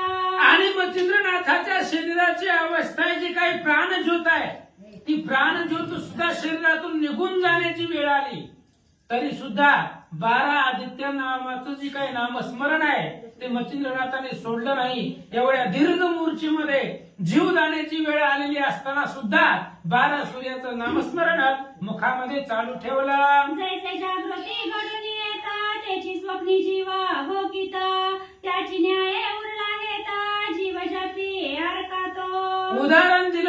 जागृतीमध्ये आपल्याला जे दिसतं भासतं तेच स्वप्नामध्ये, म्हणजे ज्या गोष्टीचा विचार आपण दिवसभर डोक्यामध्ये असतो तीच गोष्ट आपली रात्री स्वप्नामध्ये येते. त्याच पद्धतीने मूर्छा आलेले दीर्घ पंचप्राण कासावीस झाले, जीव जाण्याची वेळ आली आणि अशा अवस्थेमध्ये सुद्धा 12 सूर्याचं नामस्मरण मुखामध्ये चालू ठेवला. ऐसे संकट घडता तोरा खाली उतरला प्रभाकर, कृपे स्पर्शोनी नयनी करा सावध केला महाराज. आणि अशा प्रकारचं संकट मच्छिंद्रनाथावरती पडलं. दीर्घ मूर्छा आलेली, त्या मूर्छेमध्ये सुद्धा 12 सूर्याचं नामस्मरण चालू होतं. ती सूर्यदेवानं पाहिलं गेलं आणि सूर्यदेव खाली उतरले. खाली उतरल्याबरोबर मग कामनेचा पूर्व निहेता मस्तकी ठेविला वरदहस्त, म्हणे बारे योजिला अर्थ सिद्धी पावसी येणे तू. आणि मग सूर्य महाराज खाली उतरले. खाली उतरल्याबरोबर मच्छिंद्रनाथांना सावध केलं. सावध केल्याबरोबर विचारलं, महाराज एवढं असणार तुम्ही दीर्घ मूर्छेमध्ये असताना सुद्धा नामस्मरण चालू ठेवलं, काय कामना आहे मनामध्ये, काय इच्छा आहे, आणि ती सगळी तुमची इच्छा पूर्ण होईल म्हणून कृपेचा हस्त सूर्यदेवानं मच्छिंद्रनाथाच्या डोक्यावर ठेवला. ऐसे बोलूनी आदित्य गेला तेने काच कुपिका भरुनी वहिला, पुन्हा मार्तंड पर्वती आला येऊनी नमी अश्वत्थ. आणि अशा पद्धतीने सूर्य महाराज बोलले, निघून गेले. पुन्हा काच कुपिका, काचेची असणारी कुपी म्हणजे भांड, त्यामध्ये त्या कुंडातलं पाणी घेतलं आणि पुन्हा मार्कंड पर्वतावरती आले. आणि आल्याबरोबर आदित्य नामे करुणी चिंतन, आदित्य तेथे झाला प्रसन्न, म्हणे महाराजा काय कामना निवेदावी मजा आता. आणि काचाच्या कुपिकेमध्ये पाणी घेऊन आले. त्या कुंडातलं मार्तंड पर्वतावरती आल्यानंतर ना हा पिंपळाचं झाड होतं. त्या पिंपळाच्या झाडाखाली उभा राहिले आणि तिथं सूर्यदेवाच्या नामाचं चिंतन केलं. तिथं सूर्य महाराज प्रसन्न झाले. सूर्यदेवाने विचारलं, महाराज काय इच्छा आहे? हेरू म्हणे कवित्व करीना तया साय तुवा होऊन, मंत्रविद्या तव नामाने फळास येओ महाराजा. आणि लगेच मच्छिंद्रनाथांनी सांगितलं, शाबरी कवित्व करायचंय. 100 कोटी असणारी मंत्र, शाबरी मंत्र आम्हाला तयार करायचे. त्याच्यासाठी तुम्ही आम्हाला सहाय्य व्हावं. तुमच्या नावानं मंत्रविद्या फळली पाहिजे. एखाद्या देवतेचं नाव घेतलं आणि त्या देवतेचा जर मंत्र म्हटला तर त्या मंत्राला ती देवता आली पाहिजे धावून. ते मंत्राचा उपयोग झाला पाहिजे, मंत्र फलद्रूप झाला पाहिजे. यासाठी माझ्या सर्व मंत्राला तुम्ही सहाय्यता करावी असं मच्छिंद्रनाथांनी सूर्यदेवाला सांगितलं. अवश्य म्हणून तपभंजन मंत्रविद्या साध्य करून, बांधला गेला जलजलोचन मंत्रशक्ती कार्यार्थ. अशा पद्धतीने सूर्यदेवाने सांगितलं, तथास्तु. तुम्हाला जे काय मंत्रविद्या आहे, तुम्ही जे मंत्र म्हणताल, ज्या देवतेचा म्हणताल, ते सगळं असणारी देवता तुमच्या मंत्राला सहाय्य होईल. अशा पद्धतीने सूर्यदेवाला प्रसन्न करून त्यांच्याकडून वरदान घेतलं आणि आपल्या मंत्राला शक्ती देण्याचं बळ सूर्य महाराजांकडून मच्छिंद्रनाथांनी प्राप्त केलं.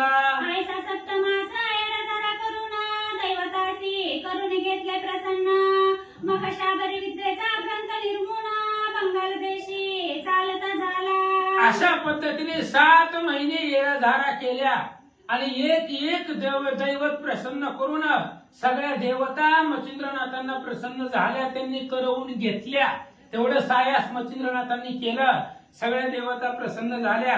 शाबरी कवित्व केलं, शाबरी विद्येचा ग्रंथ निर्माण केला आणि तिथून पुढं पृथ्वी प्रदक्षिणेसाठी किंवा आपल्या तीर्थाला म्हणून बंगाल देशाच्या दिशेनं मच्छिंद्रनाथ निघाले. असो ऐसी गोरक्ष प्रथा बदलाये किमयागार ग्रंथा, तेथे किमयांची स्थाने सर्वथा सांगितली आहेत अजी. असं म्हणले. अशा पद्धतीची कथा आता जे मी तुम्हाला सांगितली ती कथा गोरक्षनाथांनी किमयागार ग्रंथामध्ये सांगितलेली आहे.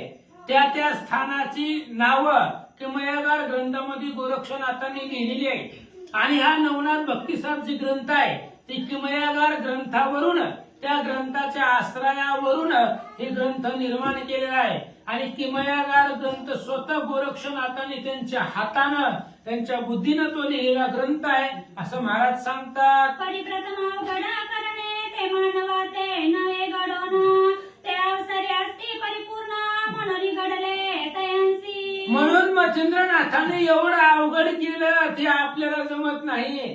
ते देव लोक आहेत म्हणून त्यांना जमलं. पहिल्यांदा अवघड करणं ही माणसाला जमतच नाही. अवघड दिसले की माणूस रस्ता सोडून देते. पण ती देव होते, अवतारिक पुरुष होते म्हणून त्यांना ते जमलं गेलं.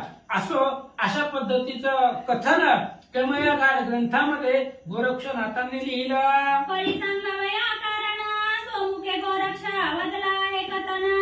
त्या ग्रंथाचा आश्रय पाहून नवही योगी वर्णिले ग्रंथी. ग्रंथकर्त्यांनी सांगितलं तुम्हाला सांगण्याचं एकच कारण आहे की स्वतः गोरक्षनाथांनी त्यांच्या किमयागार ग्रंथामध्ये नवहीनाथांचं वर्णन केलेलं आहे. आणि त्या किमयागार ग्रंथाच्या आश्रयानं या भक्तिसार ग्रंथामध्ये नवहीनाथाचं वर्णन मी त्या ग्रंथाच्या आधाराने केलं असं महाराज सांगू लागले.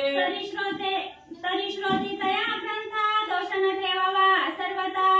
संशय आली या किमयागार ग्रंथा विलोकावे विचक्षणी. म्हणून ग्रंथकर्ते सांगतात की ग्रंथाला नाव ठेवू नका, दोष ठेवू नका. कारण हा ग्रंथ गोरक्षनाथांनी लिहिलेला आहे. गोरक्षनाथांचा ग्रंथ असल्यामुळं जर तुम्हाला या ग्रंथावरती विश्वास नसेल किंवा काही बी लिहिलं असं जर तुम्हाला वाटत असेल तर तुका म्हणे नाही विश्वास ज्या म्हणी पहावे पुराणी विचारोणी. जर तुम्हाला विश्वास नसेल तर किमयागार ग्रंथ गोरक्षनाथांचा आहे. त्या ग्रंथामध्ये जाऊन पहा. मुळा वेगळे काही कथन येत नाही जी घडोन. म्हणून सकळ संशय सांडोन ग्रंथ श्रवणी स्वीकारा. असं म्हणले मुळा वेगळं मी या ग्रंथामध्ये काही लिहिलेलं नाहीये. जी लिहिलंय ती गोरक्षनाथांच्या किमयागार ग्रंथाच्या आधारानं लिहिलेलं आहे. जी मी बोललोय त्याला आधार आहे. बिगड आधाराचं मी ग्रंथामध्ये माझ्या मनाचं काही लिहिलेलं नाहीये. म्हणून सगळं संशय मनामधला सोडून द्या आणि या ग्रंथावरती नवनाथावरती विश्वास ठेवा असं महाराज सांगतात. या परिबळेची जाणवणी दोष निंदोनी जौका मोडीला हरुष. विकल्पपंथी बिरविता जगाचा पावेल अंश बुडितो.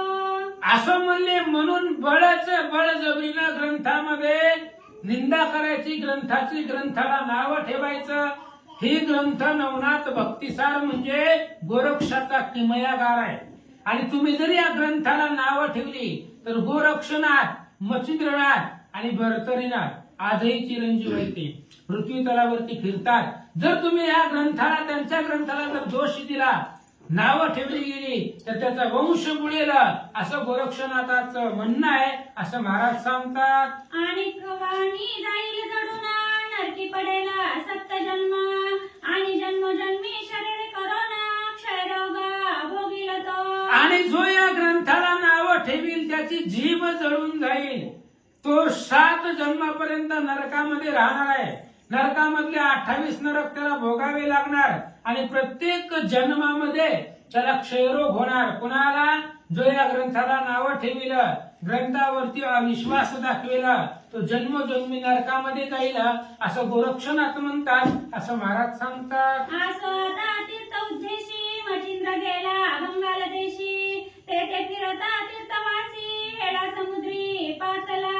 असं म्हणले तीर्थाच्या उद्देशाने मच्छिंद्रनाथ बंगाल देशाच्या दिशेने गेलेले होते. आणि त्या बंगाल दिशेला गेल्यानंतर ना फिरत फिरत समुद्राच्या किनाऱ्याला पातले. तिथं जाऊन मच्छिंद्रनाथ पोहोचले. ते देशी चंद्रगिरी ग्राम. तेथे नरसिंहाचा झाला जन्म. सुरुजा पिता विकृतम कृती देवी कुशी झाला तो. असं म्हणले अशा पद्धतीने तिथं चंद्रगिरी नावाचं गाव आहे. कुठं? ते असणाऱ्या समुद्राच्या किनाऱ्यावरती. आणि त्या चंद्रगिरी गावामध्ये तिथं नरसिंहाचा जन्म झालेला आहे. भगवान नरसिंह यांचा जन्म तिथं झालेला आहे. आणि तिथं असणारा सुराज नावाचा ब्राह्मण, कृतीदेवी नावाचं स्त्री त्या ठिकाणी राहत होती असं सांगतात. असो तेथे जाऊन नाथ सहज भिक्षेची हिंदता गावात. तो तेथे भविष्य उत्तर कथेता काय वर्तिले ते ऐका. असं म्हणले अशा पद्धतीने तिथं गेल्यानंतर ना सहज त्या चंद्रगिरी गावामध्ये मच्छिंद्रनाथ भिक्षेसाठी गेले. आणि भिक्षेसाठी गावामध्ये फिरत असताना एक नवल घडलं. कोणतं घडलं ऐका. तया तया गावी गौड ब्राह्मण सर्वोपदया तया नाम तया गावी गौड ब्राह्मण सर्वोपदया तया नाम वशिष्ठ गोत्री आचरणेम सकळ धर्म पाळितो. आणि ते असणाऱ्या गावामध्ये सर्वोपदया नावाचा एक ब्राह्मण होता आणि तो ब्राह्मण वशिष्ठांच्या गोत्रामध्ये वशिष्ठाच्या कुळामध्ये गोत्रामध्ये त्या ब्राह्मणाचा जन्म झालेला होता आणि त्याचा आचार नेम सगळं सुधर्मानं तो वागत होता असं महाराज सांगतात. आदी तपन यजन याजन स्नान संध्या माझी निपुण तयाची कांता गुणोत्तम सरस्वती नामे मिरवित असे. आणि तो सर्वोपदया नावाचा जो ब्राह्मण आहे तो ब्राह्मण यजन हवन याजन तपन स्नान संध्या सर्व आपले नित्यक्रम स्वधर्मानं पार पाडत होता. स्नान संध्यामध्ये तो प्रवीण होता आणि त्यात असणाऱ्या ब्राह्मणाची पत्नी कांता अतिशय सुंदर होती, गुणवान होती, शीलवान होती आणि तिचं नाव सरस्वती होतं. सदा सुशील लावण्य खानी की नक्षत्र पाती विराजे मांडणी वाटे कामईच्या धरोणी मणी ते ओणी बैसला. आणि ती असणारी सरस्वती नावाची स्त्री अतिशय सुंदर होती, सुशील होती, जिचं शील चांगलं आहे. शील म्हणजे आचरण, जिचं वागणं चांगलं आहे अशा प्रकारची ती सुआचरणाची सुशील लावण्याची खाणी सुंदर अशा प्रकारची ती स्त्री होती असं सांगतात. की स्वर्गी मेघांचे मंडळ पाही ते दोन्ही चपळा उदया येही की अर्क होनी भ्रुवी गोसावी तेज भिक्षा मागत असे. उदाहरण दिलं, स्वर्गामध्ये वीज चमकावी, वीज चमकून गुप्त व्हावी तशा विजेचं जेवढं तेज राहतं तेवढं तेज ती असणाऱ्या सरस्वतीच्या स्वरूपामध्ये होतं असं सांगतात. जियेचे अथर पंवळ देती पंवळच आहे. कंबळ हिजत कंबळ आहे. जियेचे अधर पंवळ देती द्विज विराजिते वरती थाटी जैसे रत्ने हेमी शेवटी स्वतेजी तगटी मिरवित असे. बाळ विशाळ संयोग योजना कुमकुमरत असे शोभले गहन मुक्त नक्षत्रे कबीर सांगिना चंद्र बिजोरी विराजवी. नासिका सरळाकृती ते शुक्तिकारत्न हेमगुप्ती मुक्त नळे जैसे गवस्ती नासिका पात्री विराजले कर्णबिंदी वलयाकृती हेममुकुटी डाळ देती रत्नताटिके नक्षत्रपाती करू वश ती पातले. अशा पद्धतीची ती असणारी सुंदर स्त्री होती, सरळ नासिक होत आणि अशा प्रकारचं स्वरूप त्या सरस्वतीचं होतं असं महाराज सांगतात. असं शृंगार खानी सकळ संपत्ती नटली कामिनी रूपवंती सकळ गुणी जगा माझी मिरवित असे. आणि ती असणारी अतिशय शृंगार खाणी होती. खान म्हणजे असणारा खजिना, रत्न रत्न अतिशय सुंदर असणारी ती स्त्री होती सरस्वती. सगळ्या संपत्तीनं नटलेली अतिशय सुंदर दिसत होती, गुण होती, गुणवंती होती, रूपवंती होती असं महाराज सांगतात. परी उदरी नाही संतान परम तेने उचंबळोनी योग काम न आवडे धंदा दामाश्रम सदा वियोग बाळाचा. असं म्हणले अशा पद्धतीने ती असणारी स्त्री होती, पण पोटाला पुत्र संतती नव्हती. त्याच्यामुळं तिच्या मनामध्ये संसारामध्ये लक्ष लागत नव्हतं, मन लागत नव्हतं. कामधंदा याच्यामध्ये तिचं मन लागत नव्हतं. दिवसभर फक्त एकच चिंता की पोटाला संतती नाही आणि संतती नसल्याचं दुःख या सरस्वतीला होऊ लागलं. देव देवा रे उपायानिक करीती झाली कामानधिक पर्यार्थ कोठे उदयदायक स्वप्न माझी आतळेना. मग त्या सरस्वतीला पुत्र संतती नव्हती, पुत्र संततीसाठी ती दुःखित होती. त्यामुळे देव देवारे केले, ह्या देवाला जा, त्या देवाला जा, ह्याला नवस बोल, त्याला नवस बोल, सगळं केलं. कोणी काय सांगितले की लगेच त्या देवतेला निघाली, नवस केले, सायास केलं, सगळं केलं. पण तो कुठेही यश आलं नाही, पुत्र संतती झाली नाही. अशा प्रकारे म्हणून ती दुःखी सरस्वती होती. नावडे आसन वसन गात्र विकळ निर्मिती निराश गात्र शून्यधामी चित्त पवित्र नांदुनोकी नांदत असे. आणि पुत्र संतती नसल्यामुळे आसन वसन आवडत नव्हतं तिला. सगळं असणारं शरीर विकळ झालेलं होतं. संसारामध्ये मन लागत नव्हतं. चित्तामध्ये चिंता निर्माण झालेली होती म्हणून नांदत होती, पण मन तिचं संसारामध्ये लागत नव्हतं. पुत्र संतती नसल्यामुळे चित्ताला चिंता वाटू लागले. प्रपंच मानिती अतीना जैसे दीपाविना शून्य सदना की सकळ स्वरूपी दारा हरण परिणासी काही ना निर्वित असे. आणि जी काही संसार आहे, प्रपंच आहे, तो प्रपंचहीन मानत होती. घरामध्ये घर असावं, पण त्या घरामध्ये दिवा असेल, उजेड असेल तर त्या घराला घरपण आहे. जसं घरामध्ये दिवा नसावा, घर शून्य दिसतं, तशा पद्धतीने तिच्या असणाऱ्या आयुष्यामध्ये, तिच्या संसारामध्ये शून्यपणा, तिला कमीपणा वाटत होता. अतिशय सुंदर स्त्री आहे, पण तिला नाकच नाही, तर त्या सुंदरपणाला काही अर्थ नाही. तसं तिच्या जीवनामध्ये, संसारामध्ये लक्ष लागत नव्हतं. की वज्राऊ करी गिरे गोमटा परिवसती सा दिसे तळपट तेथे पाहता दानवी पिष्ट कांडिती ऐसे वाटे की तरुविना अरण्य कर्कशा की सरिता विना जैसे विरासा मग ते क्षैनिका पुरुष पशु मात्रासा भयंकर दरी वाटत असे. की शरीरी चांगुलपणा परिधानिली से वस्त्राने भूषण परिचतुस्कंदी शवदर्शना सुमग काही वाटेना. सुगम काही वाटेना सगळा साज आहे, प्रेताला काय उपयोग आहे का त्याचा? ते शरीरा घ्राणाविना आप्तवर्गाते वाटेहीना तेवी सर्व उपचार कांती लागुना संसारहीना वाटत असे. असं म्हणले. अशा पद्धतीने ती सरस्वती सगळे असणारी संपत्ती आहे, ऐश्वर्य आहे, पण ती असणाऱ्या स्त्रीला जर नाक नसेल, कारण स्त्रीचं स्वरूप नाकावरती शोभिवंत दिसत असतं, आणि त्या स्त्रीला जर नाक नसेल तर तिचं स्वरूप व्यर्थ आहे, शून्य आहे. तशा पद्धतीने ते सरस्वती संसारामध्ये राहत होती, घरामध्ये वागत होती, पण तिचं मन घरामध्ये, संसारामध्ये लागत नव्हतं, असं महाराज सांगतात. ऐसे असता भावस्थिती गृहीदर्शिनी योगमूर्ती नाथमचिंद्रांगण प्रती अलक्ष सवाला वरित असे. असं म्हणले. असं ती संसारामध्ये राहत होती, आणि राहत असताना अचानक दारामध्ये अलख निरंजन अशा प्रकारचा आदेश बाहेरून ऐकू आला, आणि बाहेर जाऊन पाहिलं तर मच्छिंद्रनाथ त्या असणाऱ्या सरस्वतीच्या दरवाजामध्ये येऊन थांबले. तव ते कांतेने पाहुनी त्याते चरणी लोटली शोक भरिते आणून शीघ्र वस्त्रासनाते विराजविला महाराजा.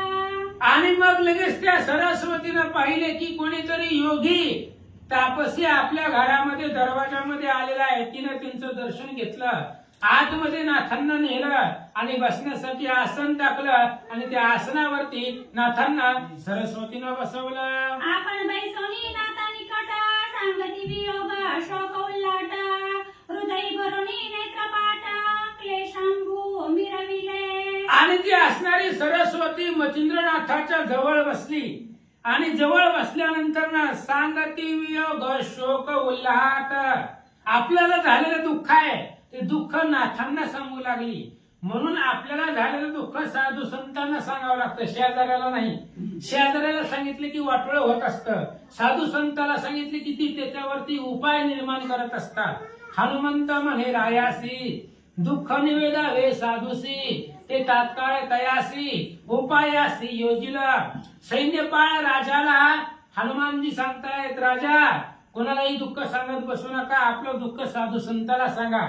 म्हणून मच्छिंद्रनाथाच्या जवळ बसली, आणि जीवनातलं जे काय दुःख आहे, व्यथा आहे, ते मच्छिंद्रनाथा पुढं हे सरस्वती सांगू लागले. म्हणे महाराजा नाथ तुम्ही सर्व गुणी विद्येसी जाणता तरी मम हृदयी शोक सरिता नाश जळा वाहत असे. आणि त्याच वेळेस त्या सरस्वतीनं मच्छिंद्रनाथांना सांगितलं, महाराज तुम्ही सर्व विद्या सर्व गुण संपन्न आहात, तुमचं तुमच्यापाशी सगळे विद्या आहेत, तुम्ही सर्व गुणी संपन्न आहात असं तुमच्या तेजावरनं, चेहऱ्याच्या तेजावरनं दिसतंय, वाटतंय.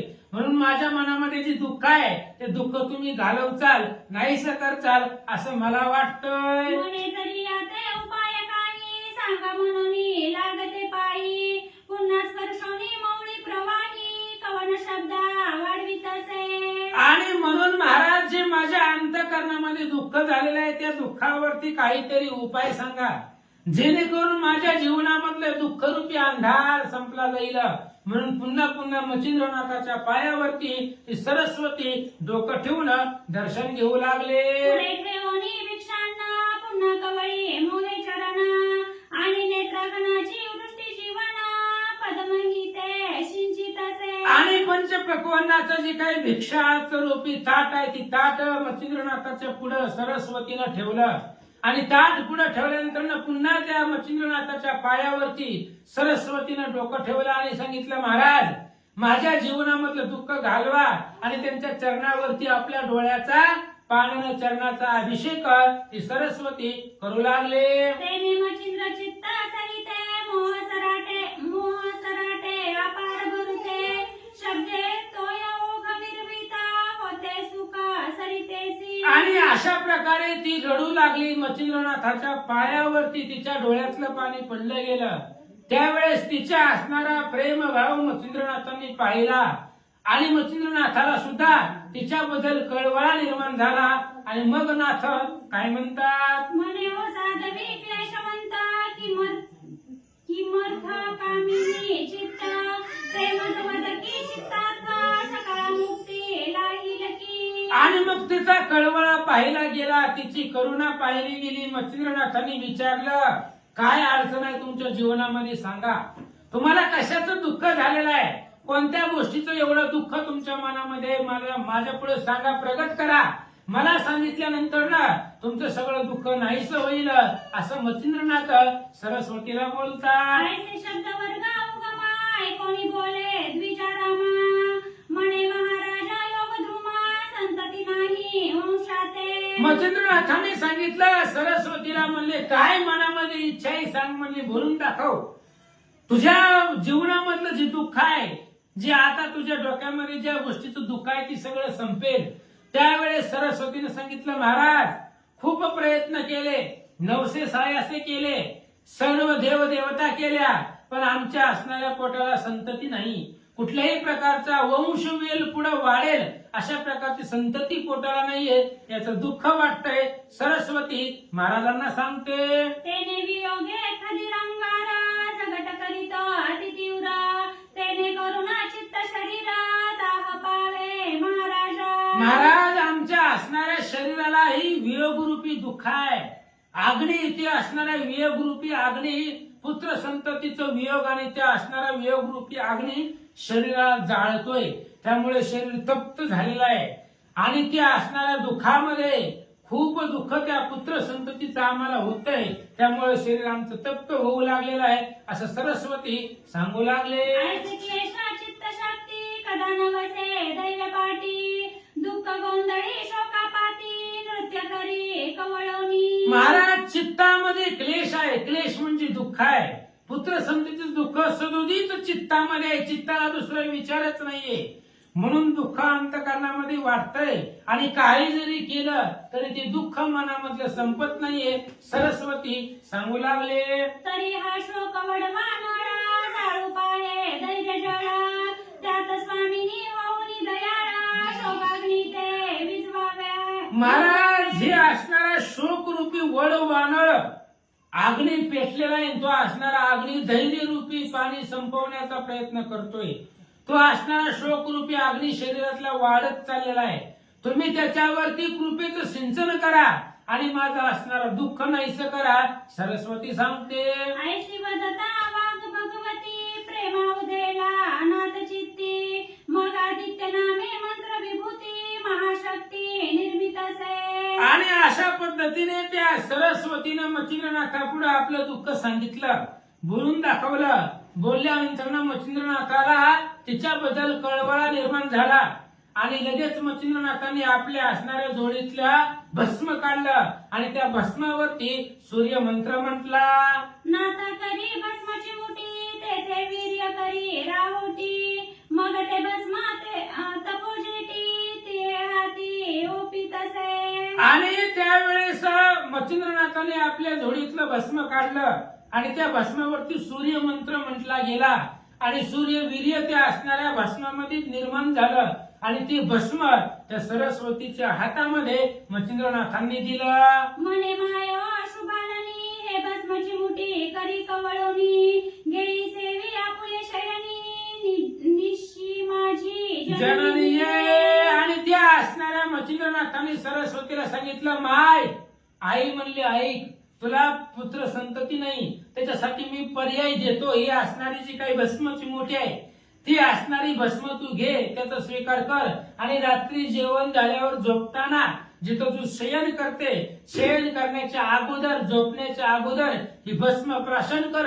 असं मच्छिंद्रनाथांनी सरस्वतीला सांगितलं. मनसी भस्मे नव्हे पूर्ण गगस्ती जो हरिनारायण उदय कीर्ती प्रभा मिरोनी त्रिजगती मोक्ष मंदुसा मिरवेला. मच्छिंद्रनाथांनी सांगितलं, आई साहेब, ही फक्त भस्म नाहीये, तर ही सूर्य मंत्रापासून निर्माण केलेला, याच्यावरती सूर्य मंत्र म्हटलेला आहे. पूर्ण सूर्यासारखा मुलगा तुझ्या पोटाला येणार आहे आणि तो मुलगा तुमचं नाव लौकिक करील, प्रत्यक्ष हरिनारायण अवतरित होतील, अशा प्रकारे मच्छिंद्रनाथांनी सरस्वतीला सांगितलं. तरी तू सहसा हळवटपणी कामना नवरी भस्मासनी म्याही पुढीला भविष्य जाणोनी चिदभवानी वदविली. मच्छिंद्रनाथांनी सरस्वतीला सांगितलं, ही भस्म तू घे, प्राशन कर, कुठल्याही प्रकारचा विकल्प संशय मनामध्ये आणू नको. ही फक्त भस्म नाही, ही जर प्राशन केलं तर सूर्यासारखा तेजस्वी मुलगा तुझ्या पोटाला येणार आहे. मी सुद्धा पुढचं असणारं भविष्य पाहूनच बोललेलो आहे. माझ्या मुखामधून जे शब्द बाहेर निघाले ते असणारे शब्द पुढचं भविष्य जाणून मुखातून बाहेर पडले. मच्छिंद्रनाथ सांगतात, या भस्माचा प्रताप स्थिता तवा उदरी होईला जो सूत तया ते अनुग्रह देऊनी स्वतः करीन सरसा ब्रह्मांडी. मच्छिंद्रनाथांनी सरस्वतीला सांगितलं, माय, या भस्मापासून जो तुला मुलगा होणार आहे आणि त्या असणारा मुलाला मी स्वतः अनुग्रह द्यायला येणार आहे, मीच त्याचा गुरु होणार आहे आणि पूर्ण ब्रह्मांडामध्ये त्याला सरस करीन, म्हणजे प्रवीण करीन. ब्रह्मांडामधली कोणतीही शक्ती त्याला जिंकू शकणार नाही, हरवू शकणार नाही, अशा प्रकारची शक्ती त्याला मी प्रदान करून देईल, असं मच्छिंद्रनाथ सरस्वतीला सांगतात. मग तो सुताना म्हणे माया सकाळ सिद्धीचा होईल राय. जैसा खगी नक्षत्र माया शशीनाथ मिरवेला. आई का म्हणले, माय सरस्वती, तुमच्या उदराला जो मुलगा होणार आहे या भस्मापासून, तो फक्त मुलगा नाही तर सगळ्या सिद्धीचा राजा होणार आहे. सगळ्या सिद्धी त्याच्या पायावरती लोळतील, अशा प्रकारचा तो योगी पुरुष होणार आहे. जसं आकाशामध्ये चंद्र, सगळ्या चांदण्यामध्ये चंद्र शोभिवंत दिसतो, तसं पृथ्वी तलावरती हा असणारा तुझा मुलगा सगळ्या सिद्धीमध्ये श्रेष्ठ दिसेल, असं मच्छिंद्रनाथ सांगतात. मग तो न माया ब्रह्मांड बरी कीर्ती रश्मीचे तेज विवरी आणि वंद्य होईला चराचरी मानव दानव देवांतिका. ऐक म्हणले, आई साहेब ऐका, ही भस्म तुम्ही प्राशन करा, याच्यापासून जो तुम्हाला मुलगा होणार आहे त्याचा असणारा कीर्ती ध्वज पूर्ण ब्रह्मांडामध्ये वाजेल आणि सगळे त्या चराचरामध्ये, पृथ्वी तलामध्ये तो असणारा वंदनीय होईल. प्रत्येक जण तुझ्या मुलाला नमस्कार करील.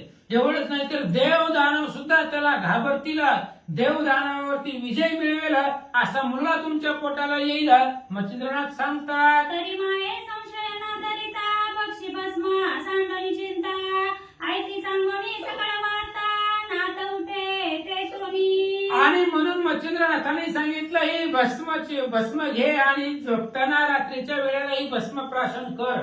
ह्या भस्मावरती सूर्य मंत्र म्हटलेला आहे. सूर्यासारखा तेजस्वी मुलगा तुला होणार आहे, तुझ्या पोटाला येणार आहे. त्यामुळे सगळा संशय सोडून दे, भस्म प्राशन कर, अशा प्रकारे मच्छिंद्रनाथांनी सांगितलं आणि नाथ तिथून उठले आणि पुढे निघाले. यावरी बोले शुभाननी की महाराज माझ्या योगदानी तुम्ही केव्हा याला परतोनी सुधानुग्रह उपवाया. लगेच सरस्वतीने विचारलं, महाराज चाललाव, पण या असणाऱ्या तुमच्या भस्मापासून जी मला मुलगा होणार आहे त्या मुलाला अनुग्रह द्यायला तुम्ही किती दिवसानं माघारी येताल? नाताय कोणी बोले ते म्हणे ऐको सद्गुणी सरिते पुन्हा येऊनी देई उपदेशाते 12 वर्षा उपरांती. त्यावेळी मच्छिंद्रनाथांनी सांगितलं, ऐक म्हणले, शुभानने कल्याणी ऐक म्हणले, तुला मुलगा झाल्यानंतर ना त्या मुलाला अनुग्रह देण्यासाठी 12 वर्षानंतर ना मी याच ठिकाणी याच जागेवरती इथंच येणार आणि 12 वर्षानंतर येऊन तुझ्या मुलाला अनुग्रह देईल असं मच्छिंद्रनाथ सांगतात. ऐसे वधुनी शब्द सुढाळ निघता झाला सिद्ध पाळ तीर्थोद्योशी नाना स्थाळ महिला गी लंघित असे. आणि अशा प्रकारे शब्द मच्छिंद्रनाथांनी सांगितले आणि तिथून मच्छिंद्रनाथ निघाले. पुन्हा तीर्थ करण्यासाठी नाना स्थळ पृथ्वीवरचे पाहत पाहत मच्छिंद्रनाथ पुढे निघाले. एकीकडे भस्माची मुठी सदृढ बांधूनी ठेविली गाठी हर्षण राहे कोटी उचंबळवणी दाटलासे. आणि त्या सरस्वतीला ती भस्म पाहिलं, तिला आनंद वाटला. एवढे असणाऱ्या योग सामर्थ्य पुरुषानं हे आपल्याला भस्म दिलेलं आहे म्हणून ते असणारी भस्म एका कागदाच्या पुडीमध्ये तिनं बांधलं. ती भस्म घरामध्ये ठुलं आणि मनामध्ये आनंद आहे. आता आपल्याला पुत्र संतती होणार याचं सुख मनामध्ये तिला वाटू लागलं. मग ती सवेची नितंबिनी जावनी बैसे शेजार सदनी तेथे 7-5 वज्रवासिनी येऊनी त्या स्थानी बैसल्या. मग तिला ती जी भस्म होता ती भस्म घरामध्ये ठेवलं. विचार केला, रात्रीच्या वेळेला झोपताना आपण ही प्राशन करू, भस्म खाऊ, म्हणून असा विचार करून कागदाच्या पुडीमध्ये ती भस्म तिनं घरामध्ये ठेवलं. आणि ठुल्याबरोबर जाऊन वाट्यावरती बसली आणि त्या वाट्यावरती 4-5 शेजाऱ्यांच्या बाया तिच्या घरापाशी आल्या. वाट्यावरती 4-5 जण स्त्रिया बसल्या आणि बसल्याबरोबर आपण एकमेकाच्या घरातलं सुख दुःख त्या स्त्रिया सांगू लागल्या. तेच्या जाया शब्द रावाटी सहज बोलती प्रपंच गोष्टी. त्यातही जाया हर्षपोटी कथा सांगे ती आपुली. मग 4-5 बाया एका वाट्यावरती कट्यावरती बसल्या. आता बाया बसल्यावर का रामायण असते काय, पुतीकरण असते काय, व घरातल्या गप्पा गोष्टी असतात. म्हणून त्या असणाऱ्या स्त्रिया आपापल्या घरामधल्या सगळे असणाऱ्या गप्पा गोष्टी त्या चव्हाट्यावरती वाट्यावरती बोलू लागल्या. मग सगळ्या स्त्रियांनी सांगायला सुरुवात केल्यावर ह्या सरस्वतीला मी राहावाना गेलं. तिने मी सांगायला सुरुवात केली. काय सांगितलं? म्हणे मायो ऐका वचन चित्त क्षीण झाले संतती विना पर्या झाला सर्वार्थ घडोन तो श्रवण कुठे स्वीकारा. आणि त्याच वेळेस सरस्वतीने सुद्धा सांगायला सुरुवात केलं. म्हणले ऐका, तुम्हाला तर माहिती आहे मला पुत्र संतती नाही, मुलगा नाही पोटाला, त्यामुळं मी सदोदित दुःखी असते. पण आज नवलाव घडला आमच्या घरामध्ये. एक कोणीतरी योगी आमच्या असणाऱ्या घरामध्ये आलेला आहे. पुढे काय झालं लक्षपूर्वक ऐका. एका अकस्मात माझ्या सदनी बोवाला कान पाडोनी कान फाडी केवळ तरणी माते दिसोनी आला तो. सरस्वतीने सांगितलं ऐका, सकाळी सकाळी आज आमच्या घरामध्ये एक कानफाडी आला, योगी आला. त्या असणाऱ्या योग्याचा वेश होता, काखेमध्ये झोळी होती, कानामध्ये कुंडले होती, त्याच्या कानाला वेज पडलेले होते, त्याला कानफाडी म्हणतात. आणि अशा प्रकारचा योगी आला. मी त्याच्याकडे पाहिलं, मला तो स्वरूपानं तेजस्वी दिसला असं सरस्वतीनं स्त्रियांमध्ये सांगायला सुरुवात केली. मग म्या त्याची स्तवनी भक्ती प्रसन्न केली चित्त भगवती. मग प्रसाद कोणी माझे हाती गमन करिता झाला तो. आणि मग मी त्या भक्तीपूर्वक त्याचं स्तवन केलं. आणि त्याची जी काही चित्त भगवती आहे, चित्त भगवती म्हणजे त्याचं अंतकरण, चित्तरूपी भगवती मी प्रसन्न केली. कशानं? चांगलं बोलून स्तुती करून त्याचं मन प्रसन्न केलं. मग त्यानं असणारा प्रसाद म्हणजे भस्म माझ्या हातामध्ये दिलं आणि तो महाराज निघून गेला. आणि तो प्रसाद भस्माची मुठी माते दिली पुत्रवृष्टी परी सांगोनी गेला स्वयंमोठी भक्षण करी शयनात. आणि ऐका बाळांनो, काय झालं आमच्या घरामध्ये तो असणारा योगी आला त्याने एक भस्म चिमुटी दिली, म्हणजे चिमुटभर भस्म मला दिलं आणि ती भस्म रात्रीच्या वेळेला खावा असं त्यानं सांगितलं आणि तो मग निघून गेला. अशा प्रकारे सरस्वती सांगू लागले. तरी मायो सांगा नीती, तेने वाढेल काय संतती, हे ऐकोनी न मानिती, तेने काय होईल गे. मग सरस्वतीनं त्या स्त्रियांना विचारलं, म्हणले सांगा बरं, त्याने मला भस्म दिले, ती भस्म खाल्यावर खरंच पुत्र संतती होईल का, मला मुलगा होईल का? त्या महाराजांनी भस्म दिलेला आहे, ती जर मी खाल्लं तर खरंच माझ्या पोटाला मुलगा जन्माला येईल का, सांगा. असं बायांना त्या सरस्वतीने विचारलं. आगे ऐसे सोंगे महीवरती, किती एक ठक बहु असती, नाना कवटाळे करुणी दाविती, जगबोंदिती जननीये. आणि त्या बायांनी सांगायला सुरुवात केली, कुणाच्या नादी लागली म्हणली तू, कानफाडे असते ती बुवा, ही फसवणारी लोक असतात, ह्यांच्या नादाला लागू नको म्हणली तू. नाही, त्या वाम मार्गाला लागली. ही कानफाडी लोक काय करतात, फसवतात, ठक असतात, त्यांच्यापाशी मंत्र यंत्र नाना प्रकारचे असणारे कपट विद्या असते, कोणालाही ते सहज फसवतात, त्यांचं कपट लवकर लक्षात येत नाही. अशा प्रकारे ते शेजारनी त्या सरस्वतीला सांगू लागल्या. आणि दुसरा त्यात आहे अर्थ, कानपाडे कवटाळे व्यक्त, नाना परीच्या विद्या बहुत, तयापासी असती ओ. ऐक म्हणले, तुला माहित नाही सरस्वती, उग तू आमच्या शेजारची आहे, जवळची आहे म्हणून तुला सांगते. ही कानफाडी लोक असतात, त्यांच्यापाशी नाना प्रकारची विद्या असतात आणि त्या विद्यानं त्यांना काही बनवता येतं, काही करता येतं. अशा प्रकारे ते नाना प्रकारचे विद्या जाणणारे हे कानफाडी लोक असतात. अशा प्रकारे शेजारनी सरस्वतीला सांगतात. काय सांगू शुभगात्री, कानपाडे कृतिमा मंत्री, जाया पावनी शुभगात्री, करीती पुत्री मंत्राने. काय सांगायचं बाई तुला, ते असणारी लोक चांगली नसतात म्हणली. ते कानफाडी लोक, त्यांच्याकडे मंत्र यंत्र कपट विद्या असतील, त्या कपटाच्या विद्येनं ती काही करतात असं आम्ही ऐकलंय. ही असणारी कानफाडी लोक सुंदर स्त्री दिसली की त्या स्त्रीला मंत्राच्या ताकदीनं पुत्री करतात आणि पुत्री करून आपल्या सोबतीला घेऊन दिवसभर तिला हिंडवतात, आपल्या माग माग फिरवतात असं सांगू लागले. मग ते तयात्रे सवे घेऊनी, हिंडती वस्ती क्षेत्र मेधिनी, रात्री माझी कांता करुणी, सुखशयनी भोगीती ते. आणि हे कानफाडी लोक काय करतात, त्यांच्यापाशी मंत्र यंत्र विद्या तंत्र सगळं असतं, त्यांचं कपट लवकर लक्षात येत नाही. एखादी गृहस्थाची सुंदर स्त्री दिसली की ती तिच्यावरती मंत्र टाकतात, तिला पुत्री करून सोबतीला दिवसभर फिरवतात आणि रात्रीच्या वेळेला मंत्राच्या जोरावरती त्या पुत्रीची स्त्री करतात आणि रात्री तिचा उपभोग घेतात. अशा प्रकारे कानफाडी लोक असतात, नको त्यांच्या नादाला लागू अशी शेजारनी सरस्वतीला सांगू लागल्या. कधी दिवसा पुत्री रात्री जाया, करीती त्याची जाण माया,